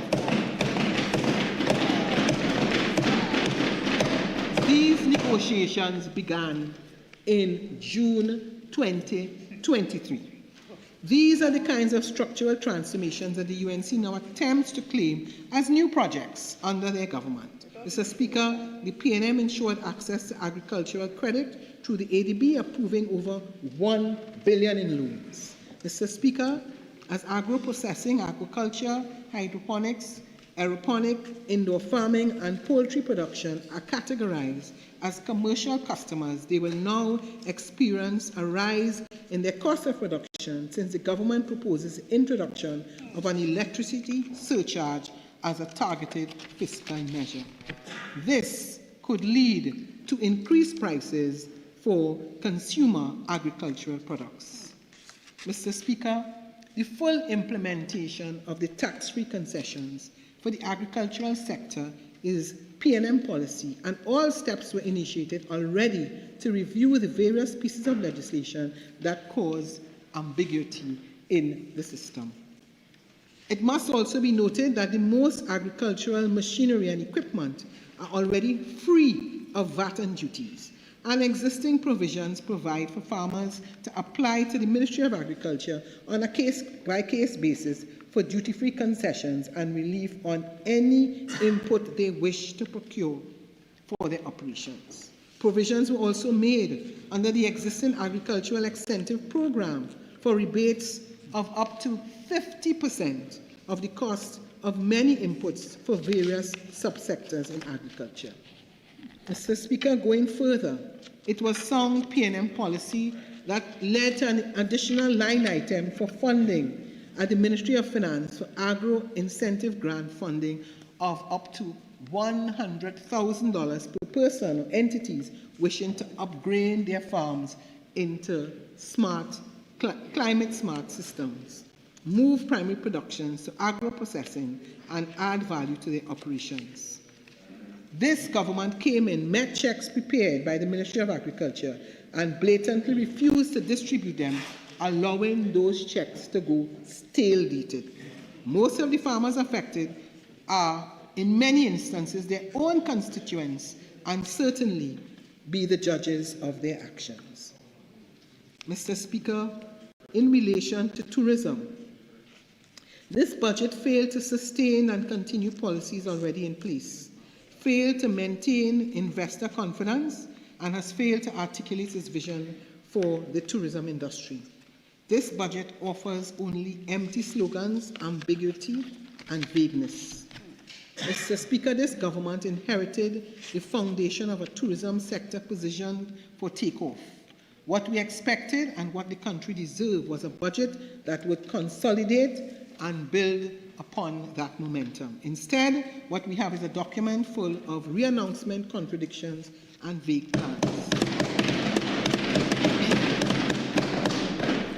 Mr. Speaker, the Minister declares that tourism remains a high-growth sector and lists accommodation projects such as 4 Points, Hampton Inn, Maracas Bay and Tobago Marriott, and the Elephant Tree Resorts.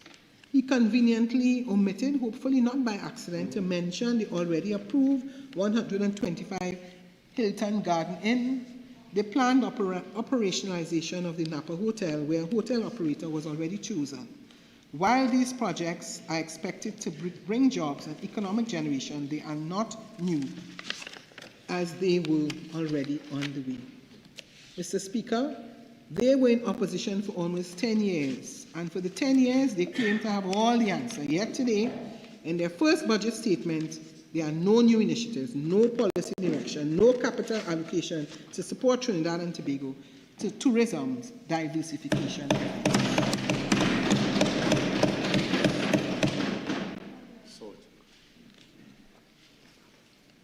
Mr. Speaker, the government speaks of tourism as a high-growth sector, but the fiscal measures announced by the Minister of Finance will achieve the exact opposite. The budget introduced new taxes, surcharges, and fee increases that will undoubtedly drive operating costs for hotels, for restaurants, tour operators, and every small business connected with tourism. What this government has done under the guise of broadening the tax base is to broaden the burden, placing it squarely on the backs of those who are trying to grow the non-energy sector.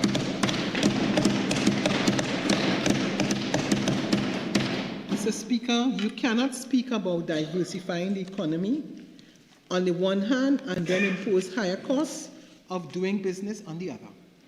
You cannot declare tourism as a high-growth sector while simultaneously draining its livelihood through higher operating expenses.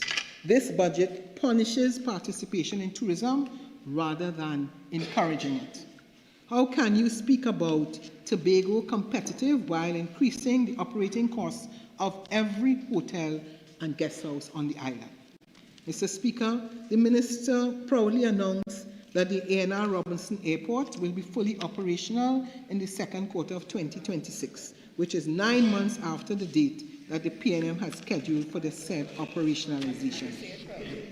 Let us be clear, this project was virtually complete before the UNC government took place.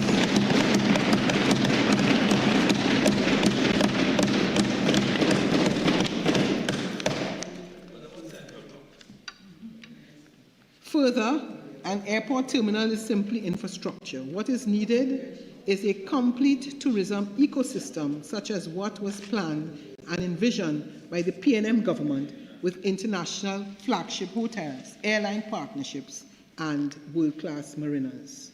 While the new minister spoke about the airport, he said nothing about airlines.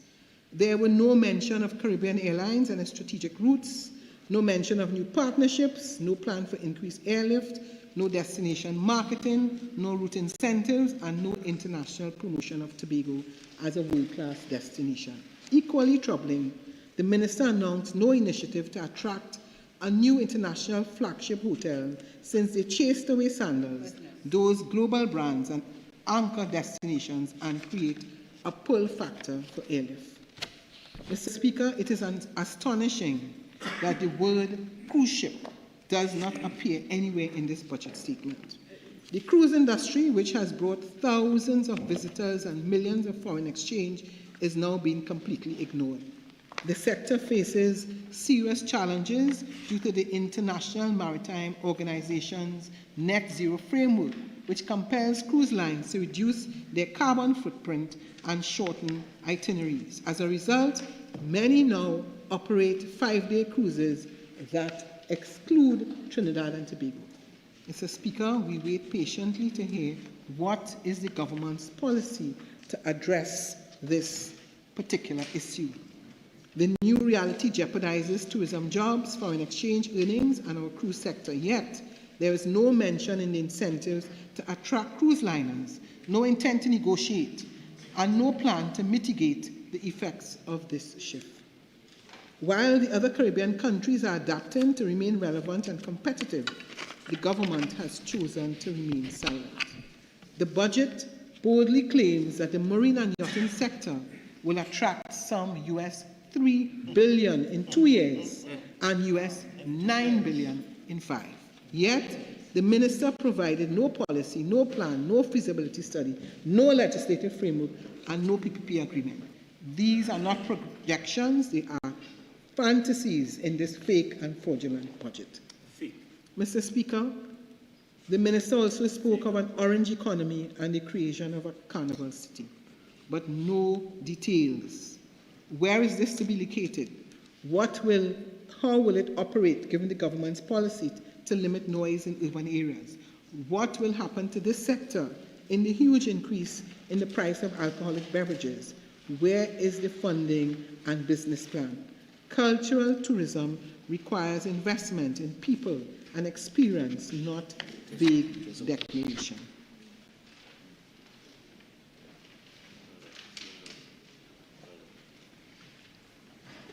Mr. Speaker, our creative industries are living assets. They need structure and support, not speeches.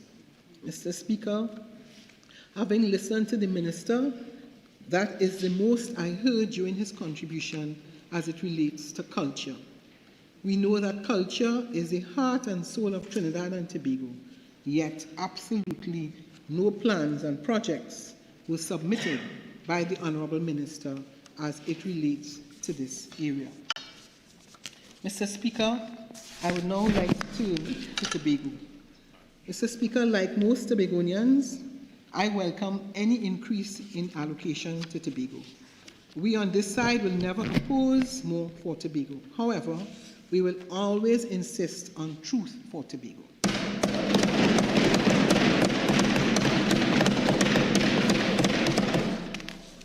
Mr. Speaker, what is being sold to the public is a record spend of over $3.7 billion, made up of 5% of the budget allocation and an additional $763 million in the central government expenditure is quite frankly deceitful, deceptive, and dishonest. Mr. Speaker, the government has blurred the lines between two very different types of expenditure. Direct THA allocations, which the Assembly can actually use to manage Tobago affairs, and central government expenditures in Tobago, such as oil spill response payments, WASA upgrades, TNTech works, and other national programs. These, Mr. Speaker, are not the same.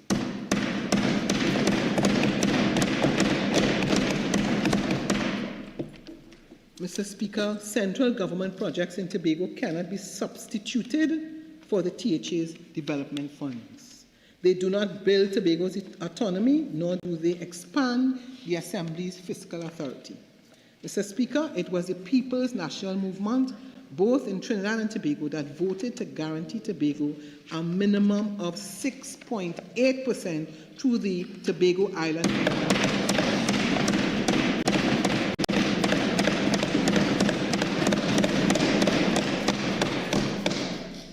It was UNC, aided and abetted by their ally in Tobago, the current Chief Secretary, who derailed and rejected that constitutional amendment. Mr. Speaker, the result is that instead of receiving 6.8%, roughly $4 billion, Tobago is now getting only 5%, $2.96 billion. So let the record show. The UNC did not give Tobago $1 billion more. They cost Tobago $1 billion less.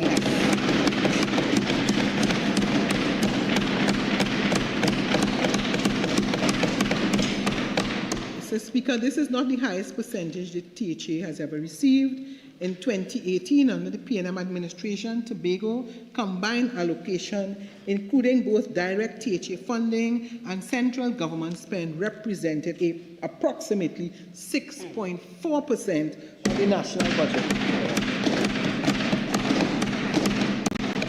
So what is being implemented, trumpeted today as historic, is in truth a record-breaking spin. When UNC spins, everybody spins.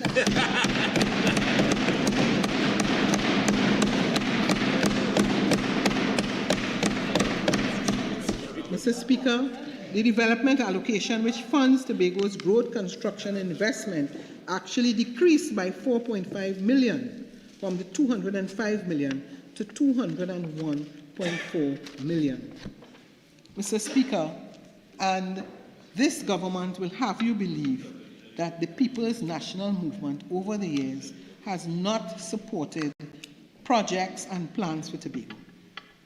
Mr. Speaker, it's important to note that with the partnership of the Tobago House of Assembly, a People's National Movement assisted in the acquisition of Cove Estate and its establishment as an eco-industrial hub for economic diversification. The landing of a $1 billion natural gas pipeline and natural gas processing facilities in collaboration with the natural gas company done by the People's National Movement. The construction of a dual-powered electricity generation plant at Cove.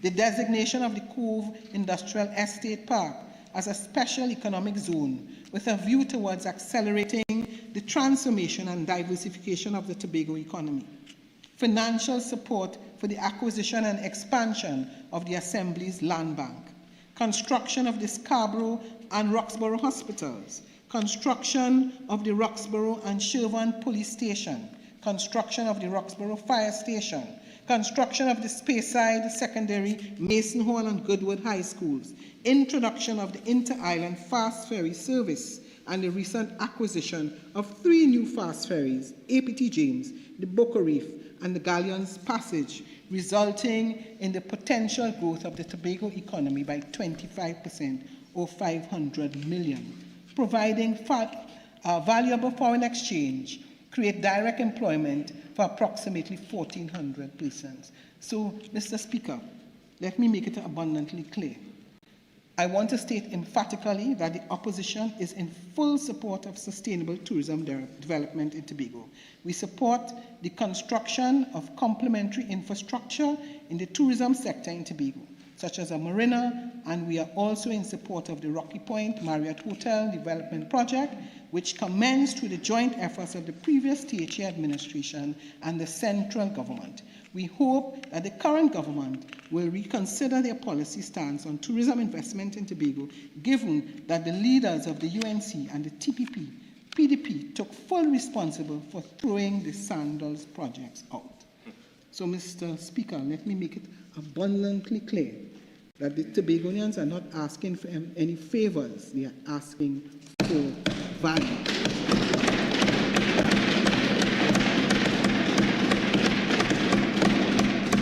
Mr. Speaker, I want to say that when we look at URP and CPEP, 2 programs that sustain hundreds of Tobago households, we cannot find any clear allocation. So I ask, is it that CPEP and URP will be shut down in Tobago after the next THA election, just as they are being dismantled in Trinidad?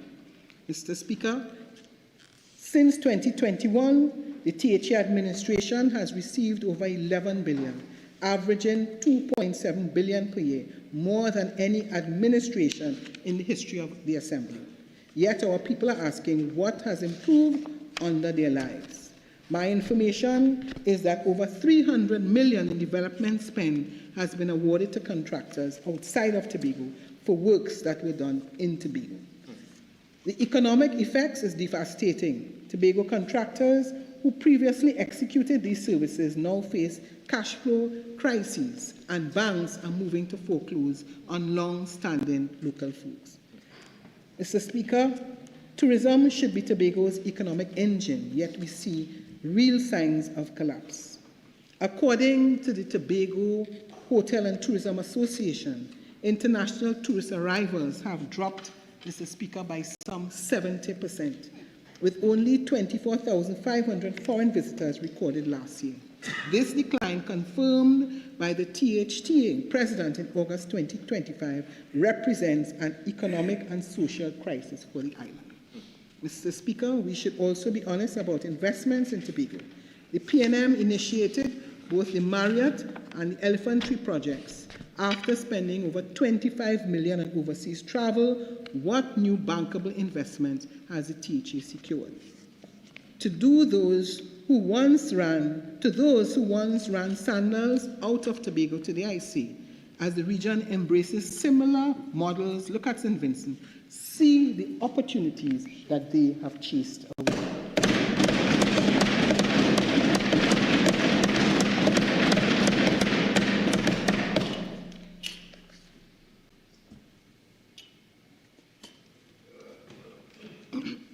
Mr. Speaker, perhaps the greatest insult of this budget is the complete silence on Tobago's autonomy.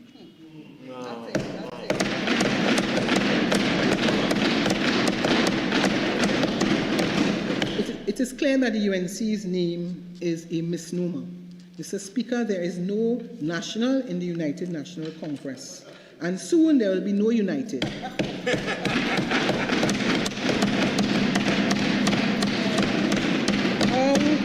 Could you be a national party and say not one word, not one line, and not one promise in a budget about the autonomy for Tobago? The Chief Secretary, who once declared Tobago's autonomy his life's mission, who led marches and accused others of betrayal, was ignored by this Congress.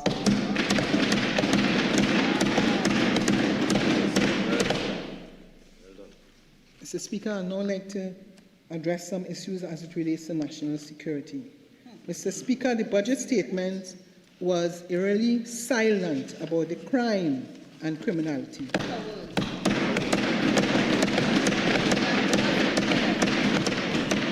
The visionless government did not present any workable anti-crime plan, but boasted that murders were done. Another fraudulent and false statement.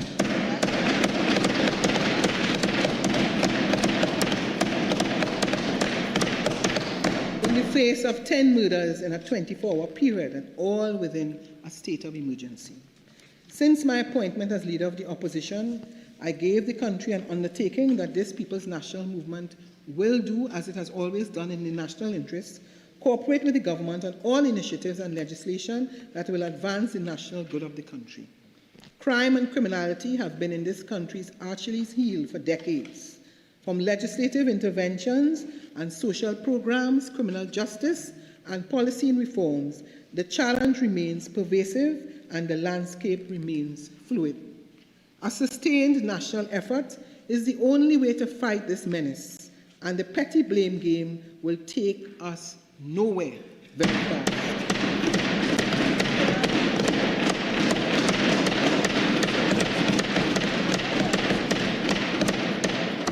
As a matter of fact, we have seen political obstructionist behavior by the UNC when the PNM brought legislation to reform our justice system and to give law enforcement the upper hand in the fight against crime. Today, many of key spokespersons in the government speak with a level of brazen hypocrisy on this matter that even the criminals probably hold their heads in astonishment.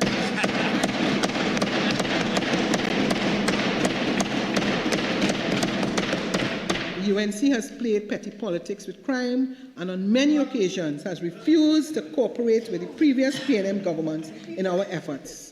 From the cancellation of the purchase of the offshore patrol vessels to protect our national borders, the dismantling of the special anti-crime unit, the misuse and abuse of the assets of national security, the appointment of a telephone operator to lead the country's premier national intelligence agency, the dismantling of the country's facial recognition system are just a few examples of political misbehavior and wickedness that work towards protecting criminals and giving them the upper hand to wreak havoc on our citizens.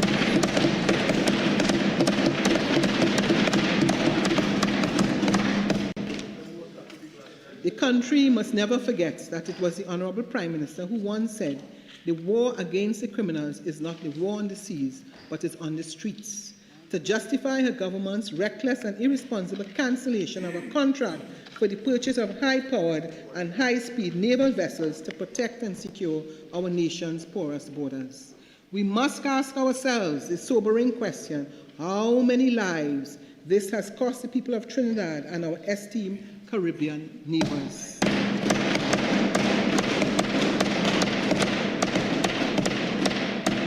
In case citizens are asking why they need to remind the country about this, it is because our circumstances today are as direct results of uncooperative, undermining, and destructive politics, practiced by many in the past 15 years who now sit in the government and who today are still on the stage pretending that they are now the champions and defenders of the people against the scourge of crime.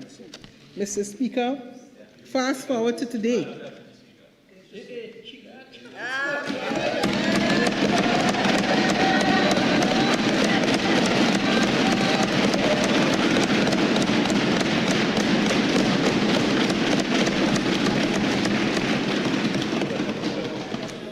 Madam Deputy Speaker, I wish to officially welcome you and to say that we are very pleased that you have the opportunity to preside.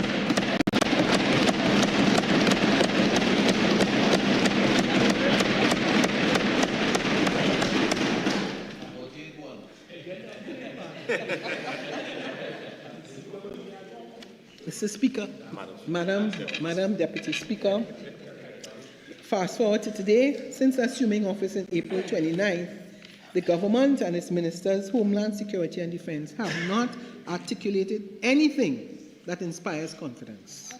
As a matter of fact, their presence and utterances in this government has caused more to fear and consternation in the national psyche than crime itself. Within a state of emergency called by this government to address a specific national threat, this is the present state of affairs. Approximately 230 murders since this government assumed office. Approximately 85 committed since the state of emergency was declared. 30 murders already recorded in the month of October. Removal of the prisons commissioner from his position. Sending the commanding officer of the regiment on leave and rescinding this decision within 48 hours. Termination of the appointment of the Chief of Defense Staff. Minister of Homeland Security in a recent passing out parade at the Police Academy pleading with senior executive to stop infighting. To add insult to injury, this unpatriotic government cancelled our National Independence Day parade because of a fear of attack by criminal elements. However, several ministers have been seen in very public spaces without fear of criminals. The nation remains in the dark as to whether these threats were credible. Madam Deputy Speaker, it is clear to the national community that the UNC has once again fooled the population.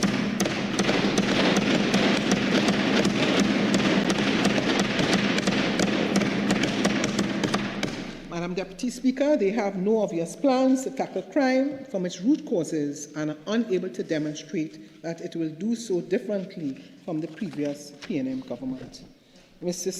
Madam Deputy Speaker, so far, what the country has gotten from the ministers in charge of national security is nothing but astonishing, bizarre examples, calling for the trying of child offenders as adults, asking for the public to be patient, advising that attorneys stop drinking milk from their clients.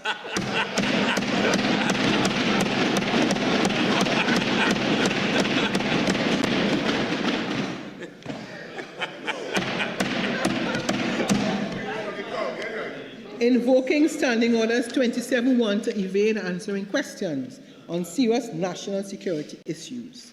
All they can offer us is plastic bags of hot air.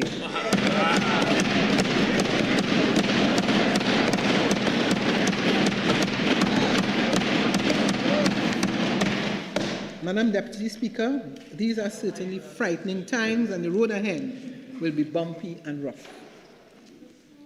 Madam Deputy Speaker, I'd now like to turn to public utilities.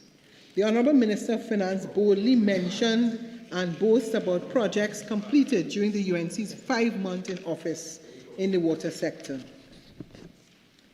Madam Deputy Speaker, as Minister of Planning and Development in the last PNM government, I worked closely with my colleague, the then Honourable Marvin Gonzalez, Minister of Public Utilities and Member of Parliament for Aruka Lopino in the transformation agenda for the water and sewage sector.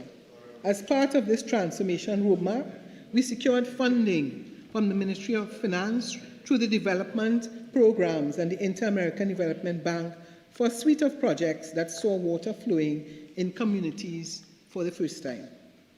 Madam Deputy Speaker, the People's National Movement was successful in completing over 400 small, medium and large projects that brought relief to many rural communities through the length and breadth of Trinidad and Tobago. Over 600,000 people experienced an improvement in their water supply, and no amount of UNC misinformation will erase our stellar achievement in the water sector.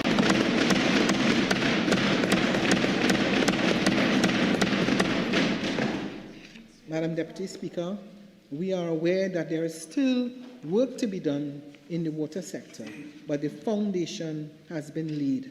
I urge the government to continue the work that was done and the plans and programs put in place by technocrats and professionals that place Trinidad and Tobago on the path towards achieving water security for all. Madam Deputy Speaker, those of us who were in this parliament in the year 2000 would recall that the then UNC government said that there would be water for all by the year 2000. Projects that started, and I could name a few: Guanapo, North Oropouche, Carapal, Freeport, Goldsboro, Santa Cruz, and the Chatham water treatment plants. These projects started under a visionary PNM government will bring relief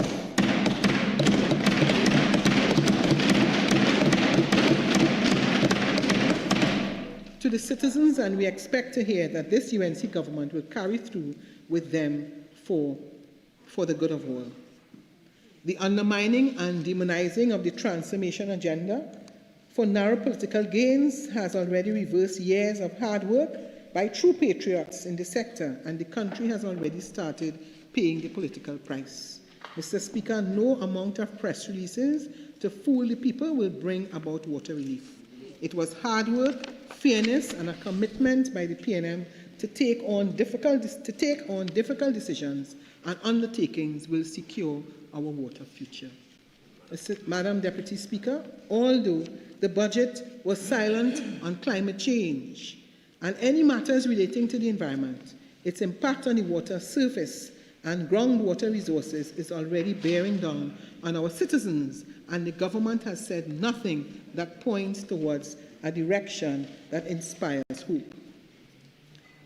Madam Deputy Speaker, the announced electricity rate increase for commercial and industrial customers came like a shock to many customers.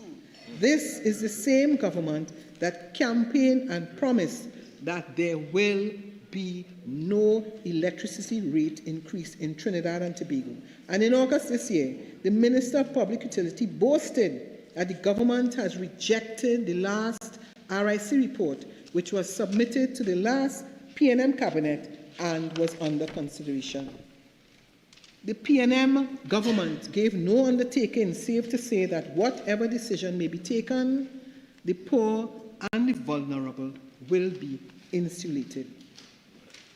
Madam Deputy Speaker, in true UNC fashion, the country got a 6 for a 9, with massive increases in the price of electricity, with these increases to be borne by all consumers in our supermarkets, small businesses, hair salons, shops, malls, and variety stores. The government has failed to put in place systems or policies to safeguard the poor and vulnerable in societies against these shocks. Yet another example of a fake and fraudulent budget.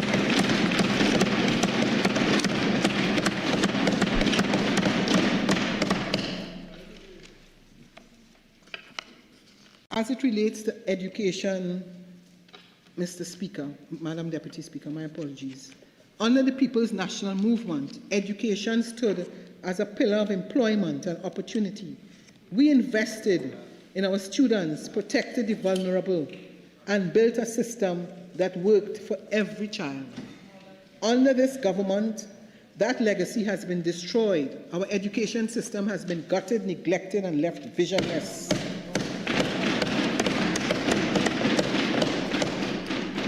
Madam Deputy Speaker, this budget exposes a government without compassion, without foresight, and without a plan for the young people of Trinidad and Tobago. Under the PNM, no child was left behind. We funded the remedial education program, the book grant, and the school feeding program.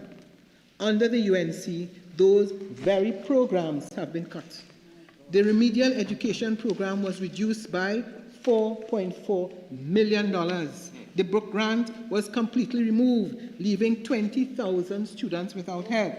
The school feeding program was cut by $10 million. And for the first time in years, no vacation revision program was held to help the struggling SEA students.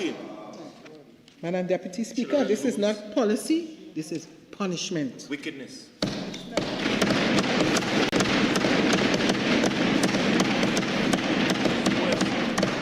Under the PNM, we provided consistent funding for primary, secondary, and special schools. Under this government, there have been no increases, only deception. The minister boasted that 13 partner schools received $11 million in support, pretending it was a new initiative. However, that same amount was allocated under the People's National Movement in 2024. Once again, the UNC has taken P&M projects, rebranded them, and claimed them as their own. When we look at the school repairs, the picture is even worse. Under the P&M, $98 million was spent on repairing and upgrading schools. Under this government, they were given $192 million and spent only 26, less than 15%.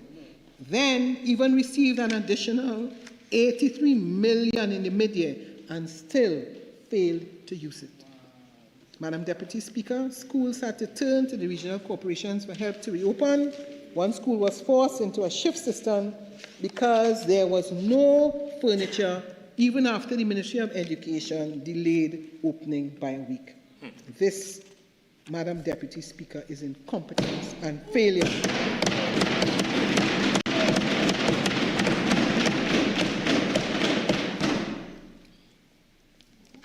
Madam Deputy Speaker, under the P&M, we modernized education with e-classroom project and the Educational Technology Unit, bringing digital learning to life.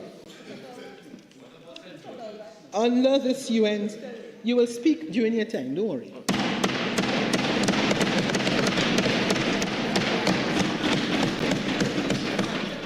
Under this UNC government, that project was simply renamed Next Class and presented as something new. The UNC recycles P&M achievements and pretends it is their innovation. In the youth sector, the pattern continues.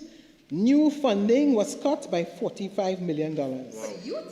That's right. There are no new programs at UTT, NESC, National Training Agency, Accreditation Council, YTEP, or MIC. The provision for contract employment across both ministries of education and tertiary education was reduced by $30 million, putting the jobs of hundreds of professionals at risk.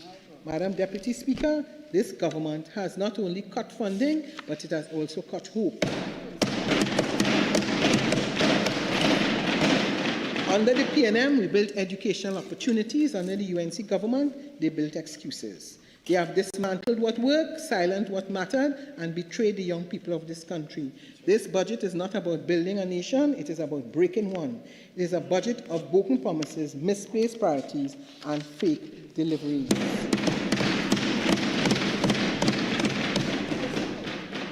Madam Deputy Speaker, this budget was empty on substance, short on delivery, and I maintain false and fraudulent. Madam Deputy Speaker, I wish now to address some issues as it relates to sales tax. The only new source of revenue suggested by this government is the sales tax, which is intended, they say, to replace VAT. However, this new dispensation will take a minimum of 5 years to be fully implemented, and not a cent of revenue will be derived in this financial year. Madam Deputy Speaker, I now want to deal with some issues relating to wage negotiations. I noticed, and I think the whole country noticed, that the PSA is celebrating what they perceive to be a done deal with an increase of 10% of their salary. However, while they celebrate, it's interesting to note that nowhere, absolutely nowhere, in the estimates of expenditure can the allocation for the back pay of $5 billion for an increase in annual recurrent expenditure of over $500 million, which is just for the civil service. Absolutely nowhere can it be found. It's not there. Did they forget? Was it a $1 billion oversight? And what about the other workers, the other trade unions? Will they also get a 10% increase? Or is the UNC playing favorites? If they deprive the other trade unions of a similar 10% increase, which they simply cannot finance without devaluing the dollar, they will create massive unrest.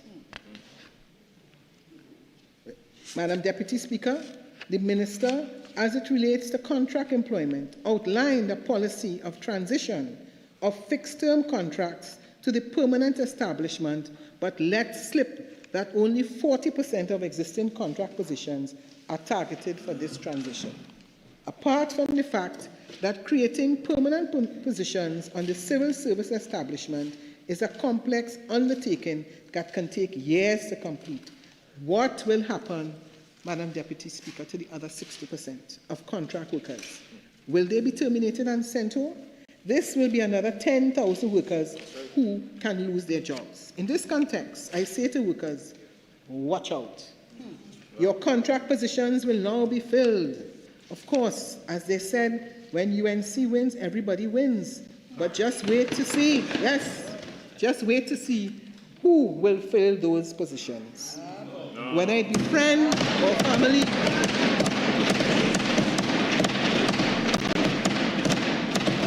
Because we know very well, we just have to look.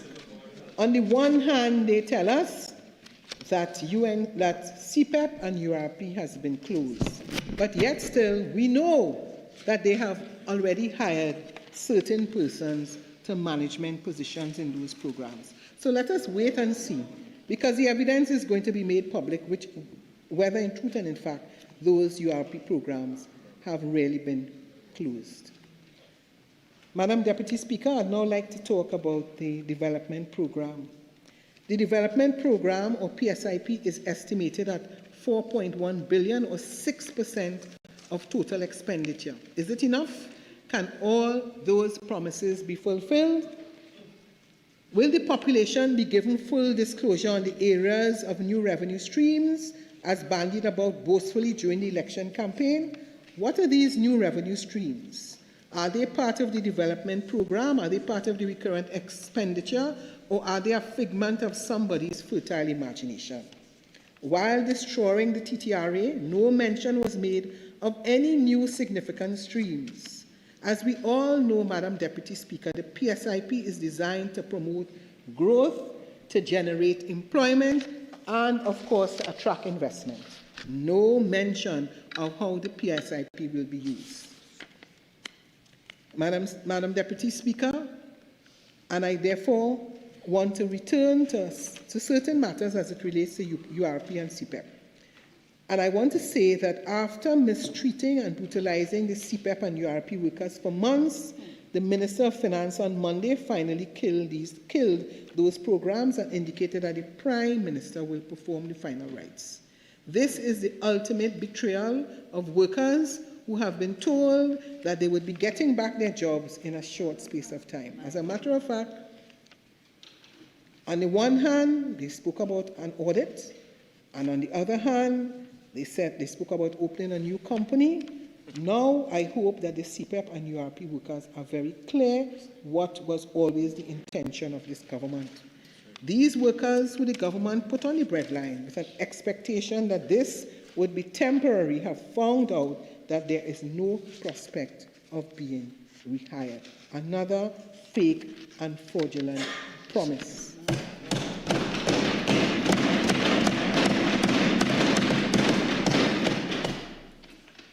What, therefore, is their consolation? An unemployment fund, and I must ask, where will this fund reside and who will administer it? Will we now see the political patronage in exchange for employment? Who will workers now have to grovel in order to gain employment to this fund? Another plan to suit their UNC friends and family? We wait patiently. As it relates, Madam Deputy Speaker, to the issue of revenue, this Minister of Finance predicated the budget on an oil price of $73.25 per barrel and oil and US 4.25 per MMBTU for natural gas. He has severely overestimated the energy prices on which this budget is based, therefore overestimating his revenue and severely underestimating the deficit. Madam Deputy Speaker, as I speak yesterday, West Texas Intermediate Oil Price, a benchmark used by Trinidad and Tobago for decades, was just over $57 per barrel. Shockingly, The U.S. Energy Information Administration, a source used by the Ministry of Finance for decades, for its forecast is currently estimating a WTI price of US $48.50 per barrel in 2026. This is almost US $25 below the minister's estimate of 73.25, indicating that the minister has grossly and probably deliberately overestimated the price of oil in 2026 in order to inflate his estimate of revenues from petroleum, thereby giving himself the ability to withdraw funds from the Heritage and Stabilization Fund when his bogus oil prices is demonstrated to be false. Fitch Ratings, another source used by the Ministry of Finance, in recent years, just last month, lowered its oil price forecast to $60 per barrel based on the increasing global oversupply of oil. When we expose the ridiculous oil price estimate quoted by the minister on Monday, one of his inexperienced but talkative colleagues claimed that the UNC had looked at various scenarios, but optimistic and pessimistic, to arrive at the dubious 73.25 oil price for 2026. Madam Deputy Speaker, the International Monetary Fund is similarly forecasting oil price below $60 a barrel for Brent oil in 2026, and oil from Trinidad and Tobago fetches much lower prices than Brent on international markets. The World Bank is also estimating similar declines. In an effort to avoid any form of doubt, there is no credible source in the world that is currently predicting an oil price above $60 per barrel of oil in 2026. That 73.25 price was pulled out of a hat and is as fake and fraudulent as the rest of the budget, and only has one purpose: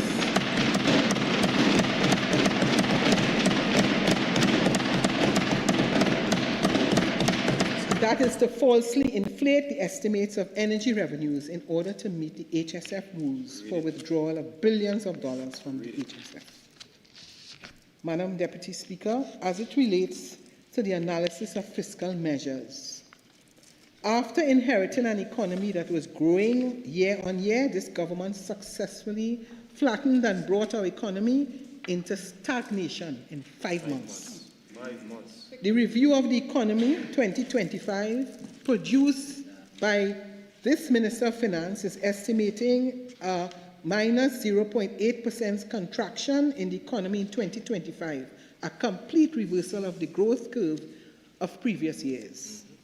This is after growth of 0.9% in 2022, 1.5% in 2023, 2.5% in 2024 under the People's National Movement.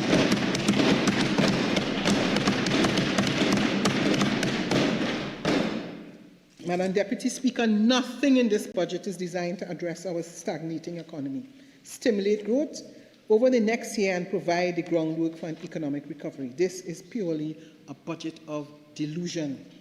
But it is worse. The Minister of Finance has brought fiscal policies which are contractionary, inflationary, and arbitrary, a fantasy designed to fool the people of Trinidad and Tobago.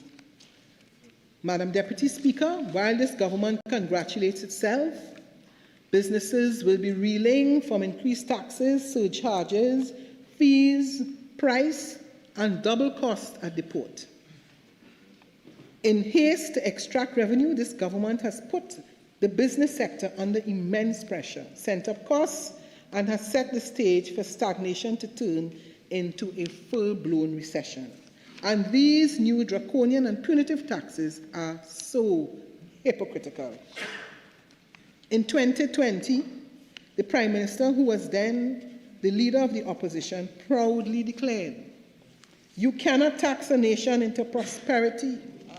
For a nation to tax itself into prosperity, it is like a man standing in a bucket and trying to lift himself up by the handle of the bucket."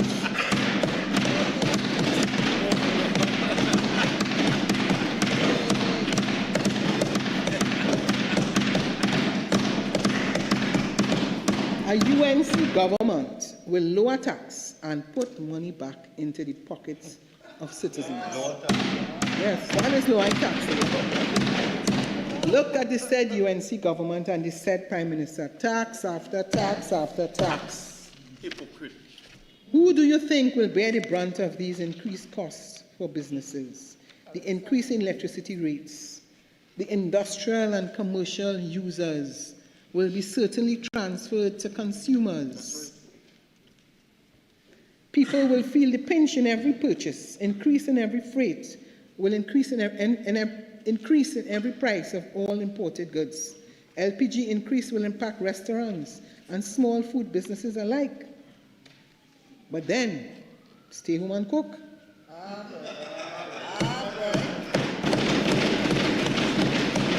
Stay home and cook.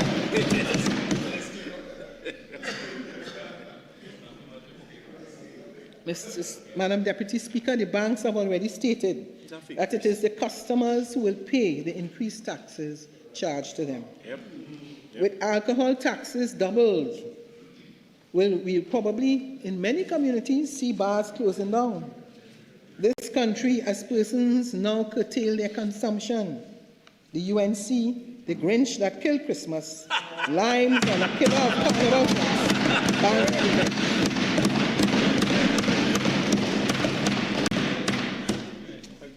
Very interesting, Madam Deputy Speaker, the price of the cheapest locally produced bottle of rum has increased from $110 to $160, a whooping 45% increase. A bottle of Stag or Carib will now cost $13. And to add salt to the wound, not factory salt, yes?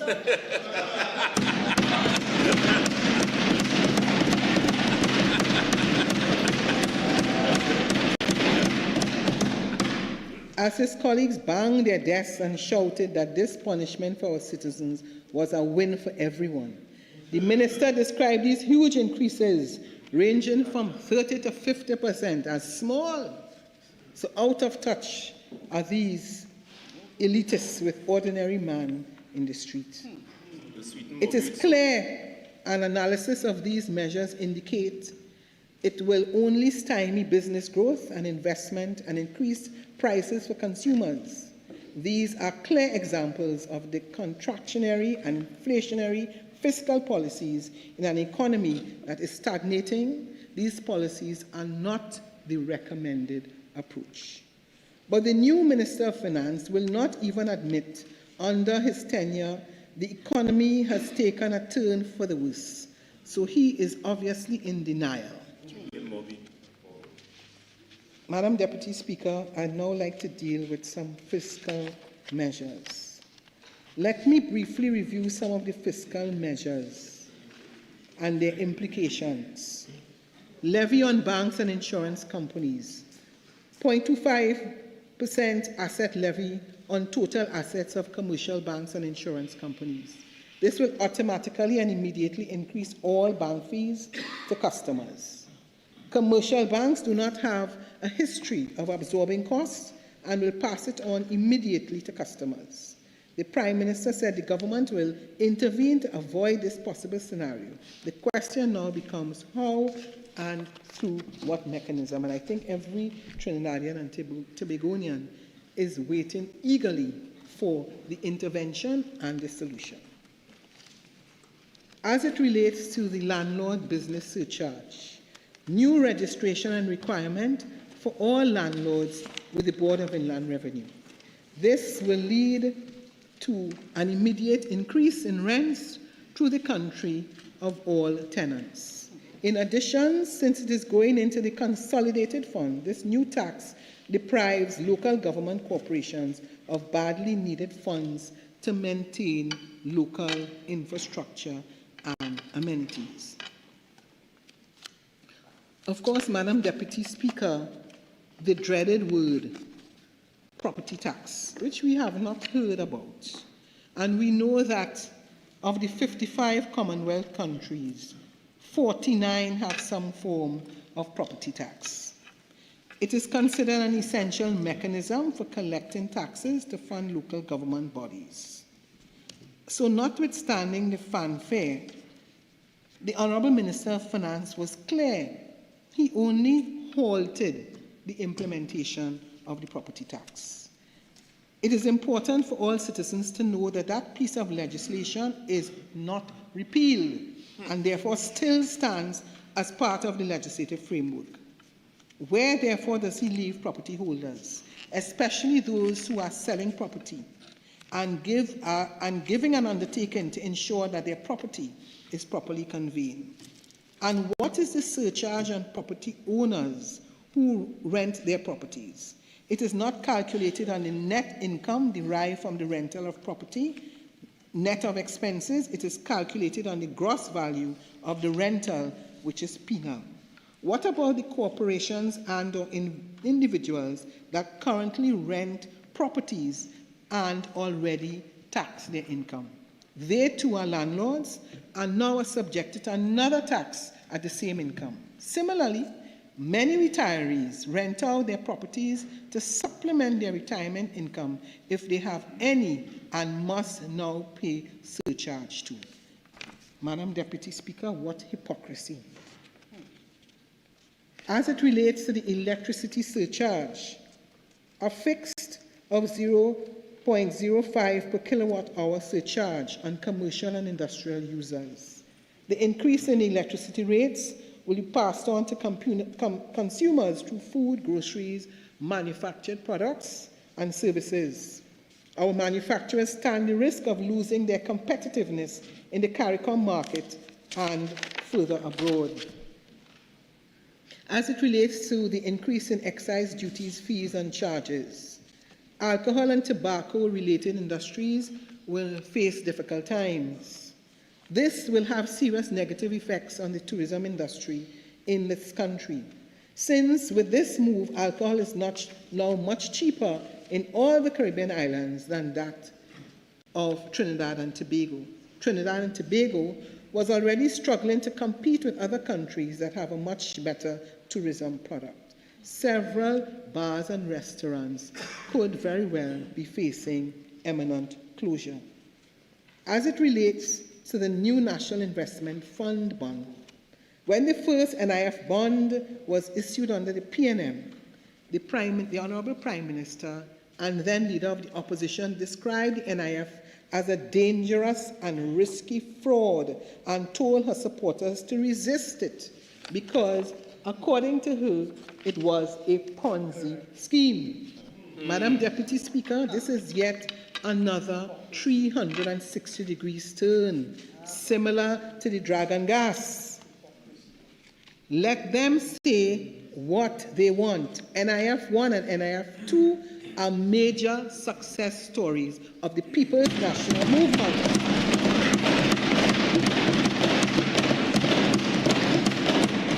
And are two of the most successful investment vehicles and gifts to the citizens in the history of Trinidad and Tobago.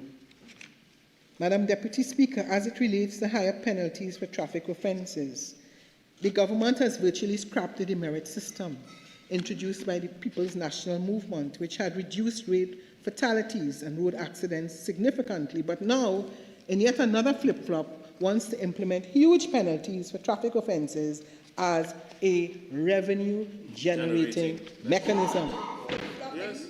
Some of these offences are very subjective, such as careless driving, and when left to the interpretation of a police officer, could mean anything while you face a fine of $15,000. We wait patiently to see how this is going to be implemented. Removal of motor vehicles tax consenters for returning nationals. Just last week, the Honourable Minister of Finance was quoted as calling on the diaspora to return to the motherland of Trinidad and Tobago now that the UNC is in power. But within hours, the Minister of Finance is de-incentivizing the process by removing the incentive for returning nationals. In other words, they want nationals living overseas to return to live in Trinidad and Tobago, but they cannot bring their personal effects and vehicles without imposition of punitive taxation. Madam Deputy Speaker, it could simply be a case where it could be a system that is not working well. So you revisit it. But to totally eliminate it, that shows the continued level of insensitivity of this government.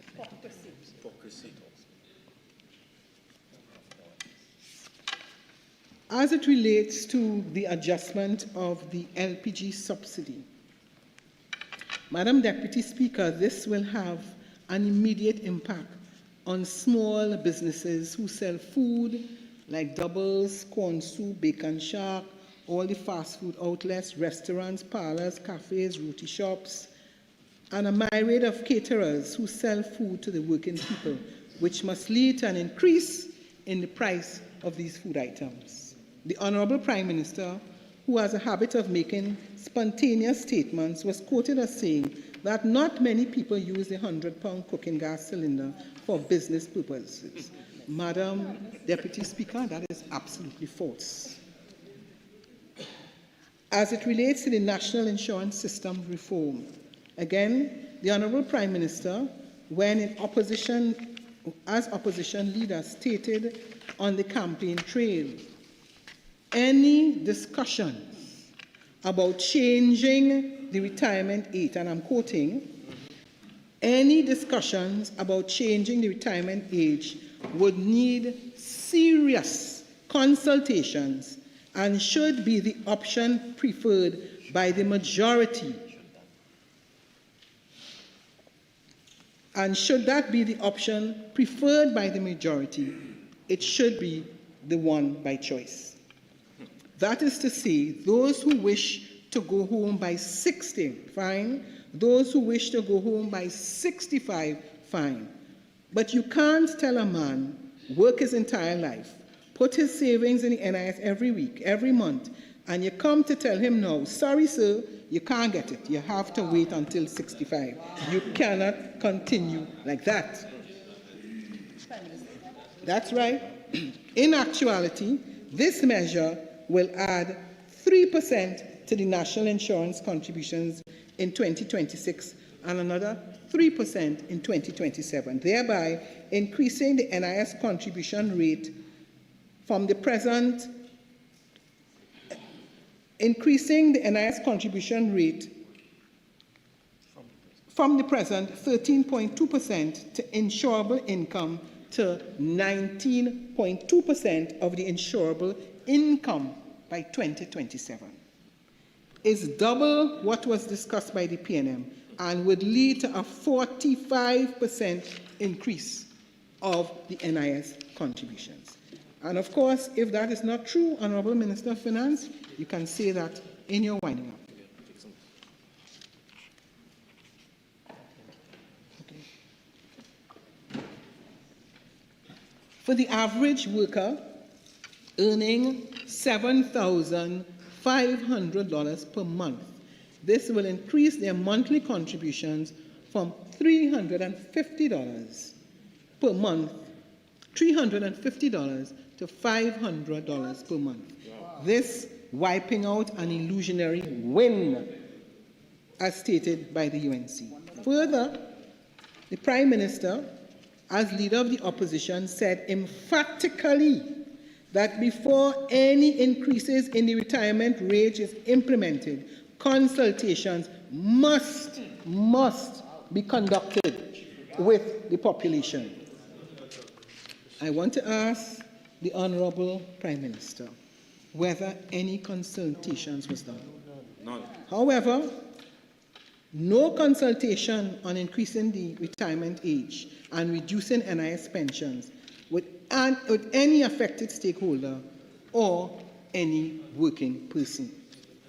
Notably, the trade unions like the PSA, who screamed outrage when the PNM publicly discussed this exact measure with them in 2021 and 2023. They are now quiet as a mouse. And we know at that time there was no trade union that was supportive of that measure. That's right. And what is the case now? Quiet. To use the exact words of the PSA in June 2021, still on the website.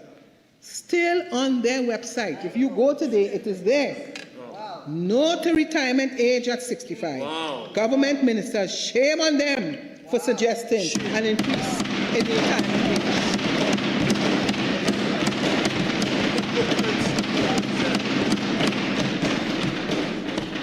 Bunch of hypocrites. Right. Misleaders. As a matter of fact, the words of former UNC Member of Parliament for Couva South at the time, April 2023, speaking on behalf of the UNC, also reveals the sheer hypocrisy of this government. At the time, the Honourable Mr. Indar Singh, at that time, now Judge of the Industrial Court and Shadow Minister of Labour, on April the 5th, 2023, just over 2 years ago, and Madam Deputy Speaker, if I can quote, the recent announcement by the Minister of Finance, Colm Imbert, that the Rowley-led government is seeking to increase contributions to the National Insurance Fund is one of the most oppressive, anti-worker, deceitful stabs in the back of workers across the country.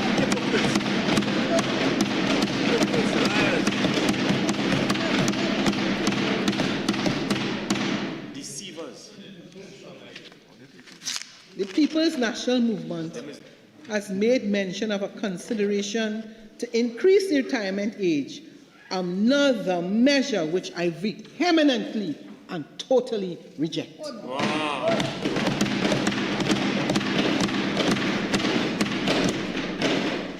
He continued, between the increase in the retirement age to 65 and this new dictatorial move to increase NIS rates, it is clear that this government continues to pick the pockets of the workers of this country.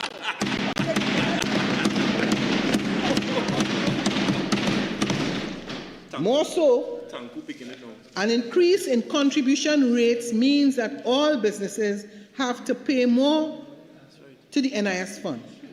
Given the increases in utilities, property tax, and other related inputs, can this be afforded by small and medium businesses? Increased expenses will lead to businesses closures, which will lead to unemployment.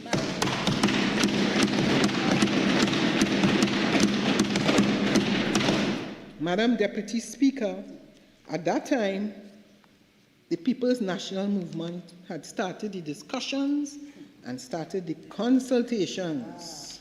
And these statements were in response to mere discussions on the discussions initiated by the PNM years ago, are all now ironically applicable to this UNC government, which according to Mr. Honourable Indar Singh's logic in 2023 has now come in 2025 like a thief in the night, to use his word to oppress workers and pick their pockets, increase their NIS contributions by almost 50%, reduce workers' disposable income significantly, and damage the livelihood of small businesses without any consultation whatsoever with the population.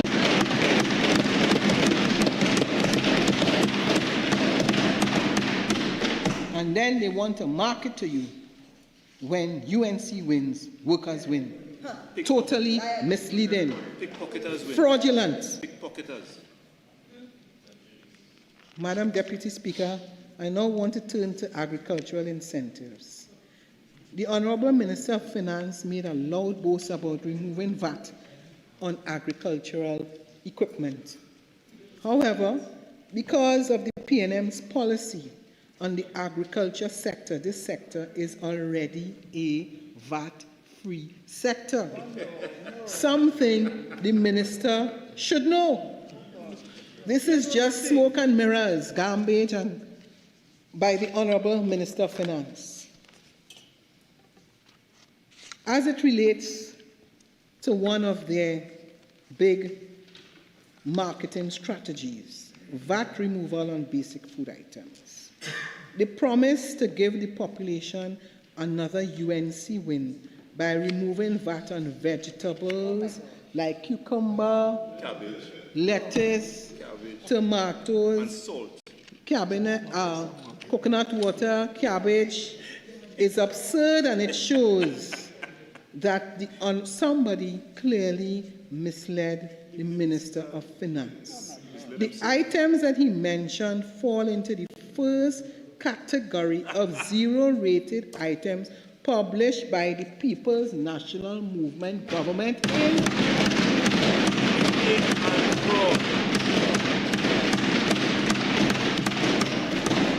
2016. Wow. That is Wow. unprocessed food of a type for human consumption. It appears that the UNC ministers have become accustomed in the short space of 5 months Drunk on Moby.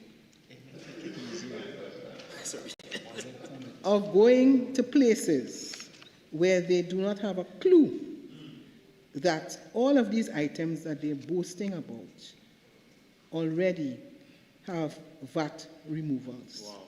Clearly, I am very suspicious as to whether they go to the grocery or they go to the market. Because once you go to those places and you get your receipt, you will be able to tell whether when you purchase cucumber, when you purchase tomatoes, when you purchase lettuce in the grocery, you could see what is the situation. I strongly suspect that they are not going to the market and have been going there for years. Ironically, as it relates to possibly the exception of salt, and ironically, the removal of VAT from salt is a clear indication that the UNC now wants the thousands of dismissed workers in CPEP URP to suck salt. Suck salt.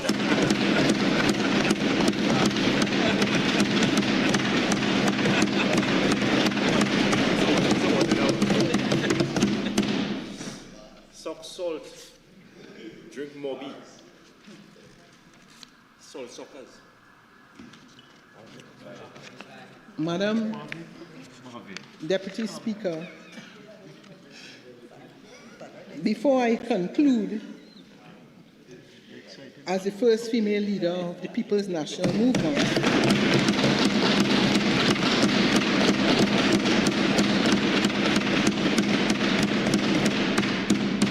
and as an accomplished professional woman in my own right, I must speak on the complete absence of gender equity in this budget. Madam Deputy Speaker, I currently hold the position of President of the Women's Parliamentarians of Trinidad and Tobago.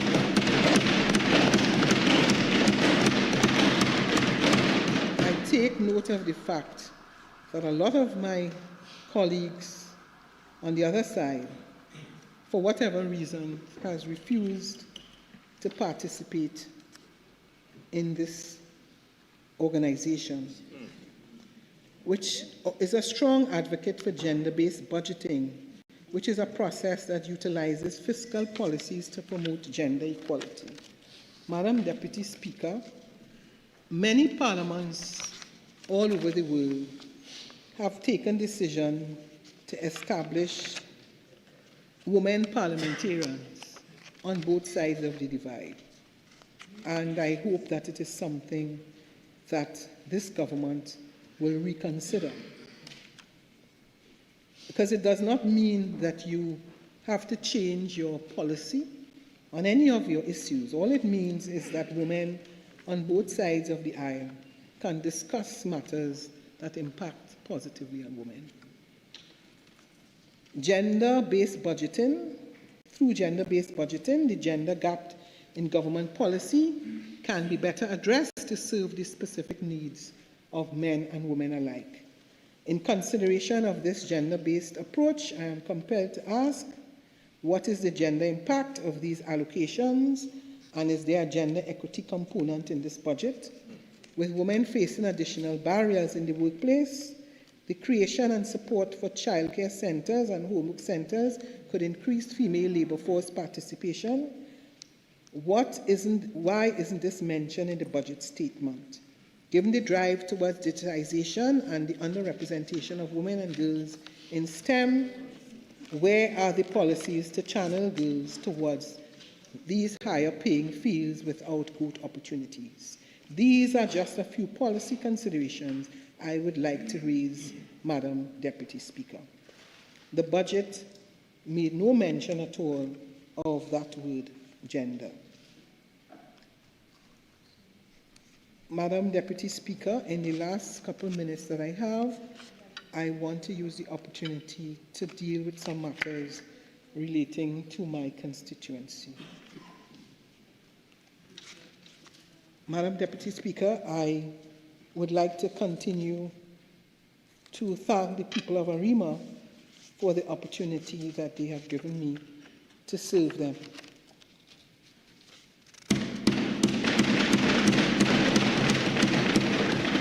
I heard the Honourable Minister speak about the fact that a water project was done in Arima, and when the UNC wins, the people of Arima win. If they get that market, it is because the plans have already been completed.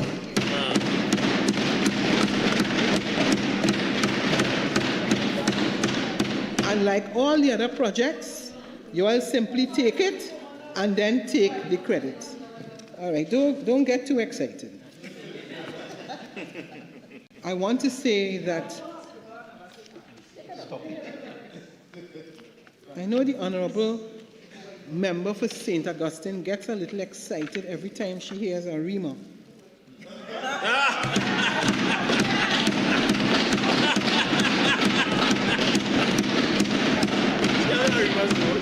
I just want to remind you that it's a different A. Arima, not Augustine, right? So let's stick to remain. I just want to say that it is very important that, and I want to ask the Honourable Minister of Social Development to look very closely at the facility that was completed in Arima some time ago and is yet to officially open. I made representations to your ministry, the Ministry of Social Development, and at that time, the Honourable Minister Donna Cox, because the people of Arima, Blanchisseuse, Monlacqua, Paria, and many places go all the way to Tunapuna. So that I am aware from information received that there was everything put in place for that facility to open, and it's now almost 5 months. So I ask you to kindly look into that issue so that the people of Arima can have the benefit of the use of that facility.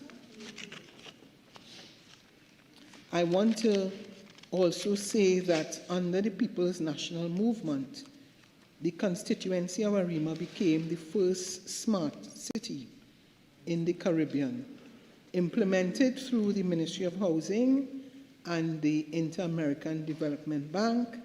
And my hope, of course, is that project continues together with the Arima Connect project, which is the one patient, one record.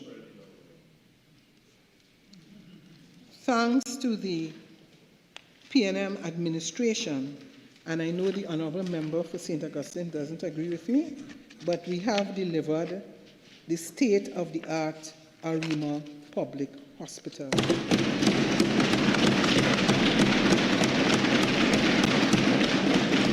We also opened the Blanchisseuse Health Center, which now includes an incident response unit, a conference center, and a non-communicable disease service.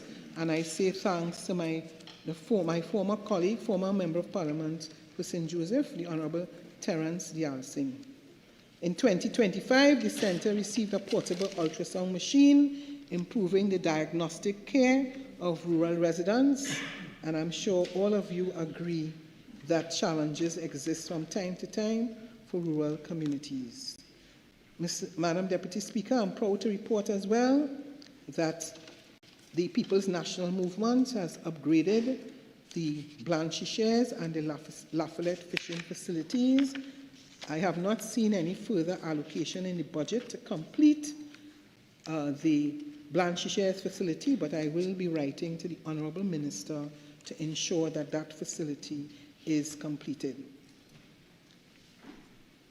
Madam Deputy Speaker, I want to raise the issue of the youth for those issues of Blanchisseuse, Lafayette, Brasso Seco, Avocat, Monlacqua, Temple Village, and so on, just to indicate that the closure of the youth agricultural programs, the closure of the reforestation project, the closure of CPEP has resulted in hundreds of persons from those areas not being employed.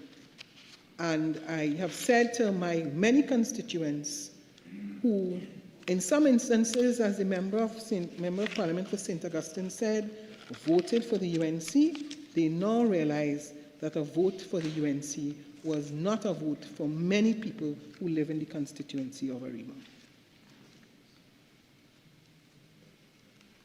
Finally, Madam Deputy Speaker, I want to urge this government to continue to do the upgrade of works in the rural community. Some of those projects have stopped, particularly in Aripo, Monlacqua, and Brasso Seco. As it relates to the Santa Rosa First Peoples, who receive 25 acres of land on the Arima Blanchisseuse Road, and under the last government was able to receive electricity and pipe-borne water. Our First Peoples, the contract, the CPEP contract, the reforestation contract for the First Peoples has now ended. I took note of the fact that no member of this government attended the conference organized by the First Peoples or their normal ceremony that takes place outside of the Red House, for whatever reason. I just want to remind all of us that the First Peoples were here long before any of us came to Trinidad and Tobago. I want to, notwithstanding, I have a feeling the Member of Parliament for St. Augustine wants to come and live in Arima, you know.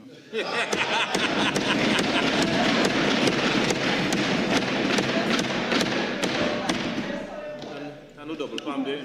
No double palm there. I just want to record my thanks and appreciation. I want to record my thanks and appreciation to the former Member of Parliament, the former Minister of Public Utilities, Honourable Marvin Gonzalez, for the improvement of water supply in the constituency of Arima.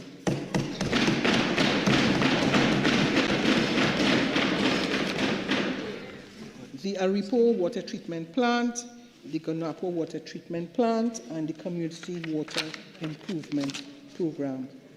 I also want to acknowledge, because when I looked in the PSIP, I saw works to begin on the public library, the velodrome upgrades, and I wait, of course, very patiently for the start of those projects. Madam Deputy Speaker, I want to conclude by saying that in this very 5 short months, this government has lost the trust and confidence of the people, and now that the mask is unveiled, and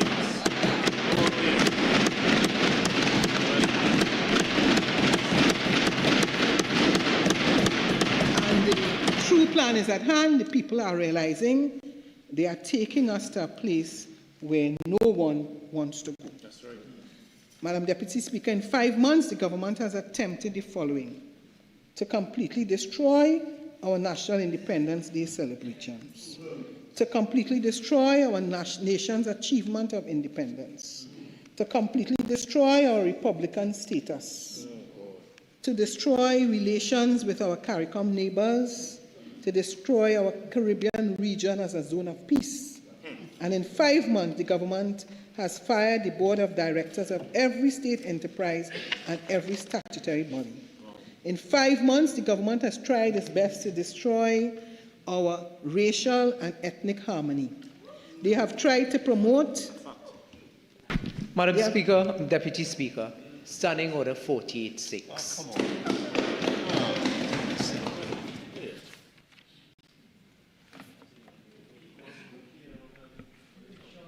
Member for Rima, I suggest that we move on, please. Thank you very much.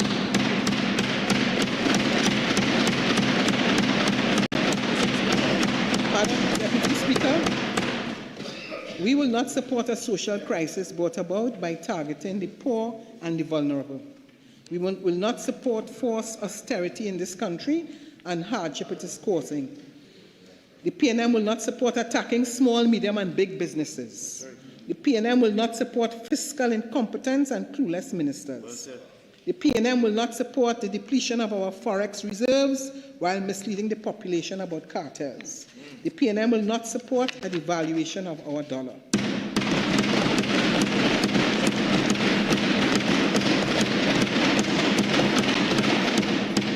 The PNM will not support the government taking the country into a debt trap, and will not support the destruction of a very fabric of our society while the UNC seeks to rewrite our history. The PNM will not support the diplomatic and national security crisis being perpetrated by this government on innocent citizens who now live in fear of being targets in a greater geopolitical game. The PNM will defend the rights and freedoms of all our citizens while the government abuses its constitutional majority. The PNM will defend our independent institutions, which we hold sacred and dear, and which the UNC is determined to destroy. Madam Deputy Speaker, this budget is one of deception, treachery, and betrayal. We warned the nation, and it is sad to say it is coming to pass. This is a government that is so caught up with the limelight of the dance with powers greater than itself that it has forgotten the people and has become tyrannical in its governance. Madam Deputy Speaker, the hope lies in people who refuse to forget who they are and in an inherent pride in ourselves and our struggles. They have demonstrated as the masses congregated to celebrate our independence despite our actions of a wicked government to deny us our patriotic right. And we made sure, Madam Deputy Speaker, that we were present. The people of Trinidad and Tobago will always prevail, and we are coming together under the banner of unity. They have totally rejected the divisiveness perpetuated by this government and are ready for a safe, steady, and competent hand of the People's National Movement. Madam Deputy Speaker, after they have destroyed all that has been built over the 63 years of independence and beyond, it will fall to this side to rebuild, and we are prepared to do so hand in hand with the people of Trinidad and Tobago. Madam Deputy Speaker, I thank you.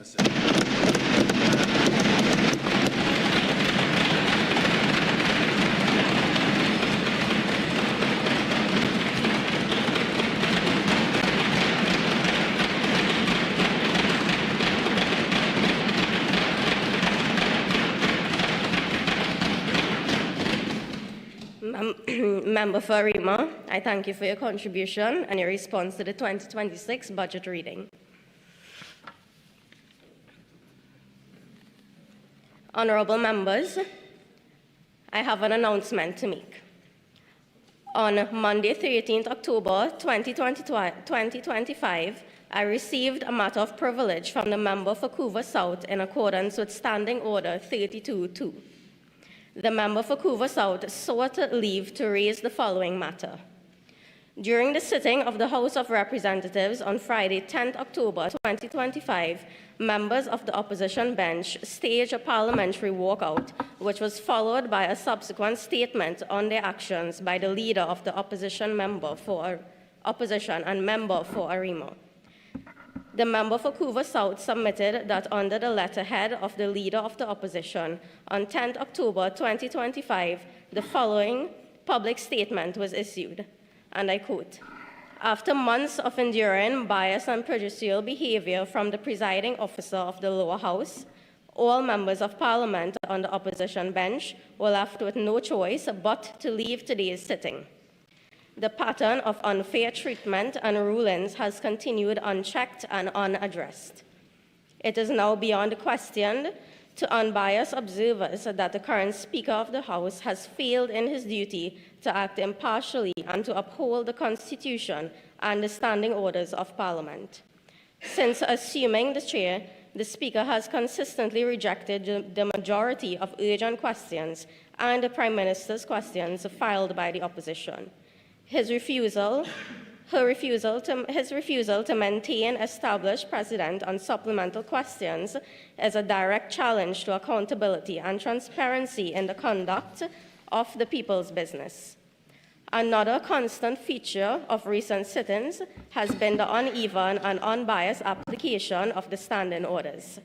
The Speaker routinely overlooks inappropriate behavior from members of the government, including disorderly conduct and offensive remarks, yet is quick to silence members on the opposition bench." End quote.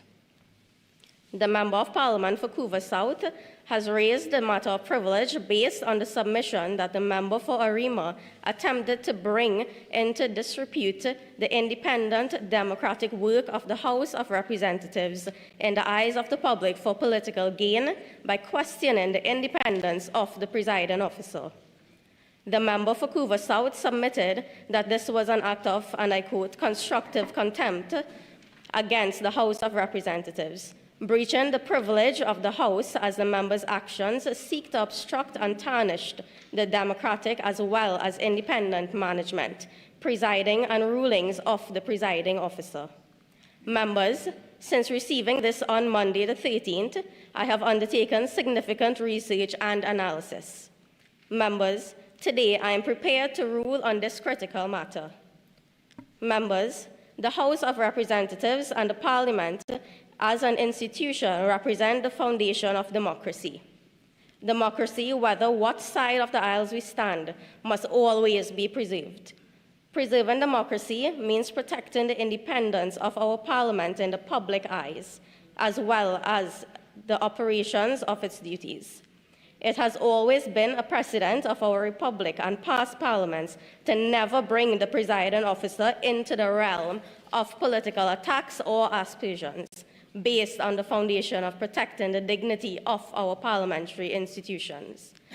Erskine May's parliamentary practice on page 138 speaks to constructive contempt, as it states, and I quote, "Indignities offered to the House by words spoken or writings published reflecting on its character or proceedings have been published by both the Lords and the Commons upon the principle and that such act of abuse tend to obstruct the Houses in the performance of their functions by diminishing the respect due to them." End quote.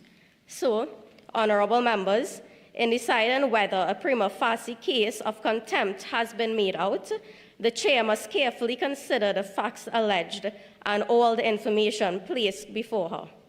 I have done just that and find that a prima facie case of contempt has indeed been made out. I so rule and refer this matter to the Committee of Privileges for consideration and report.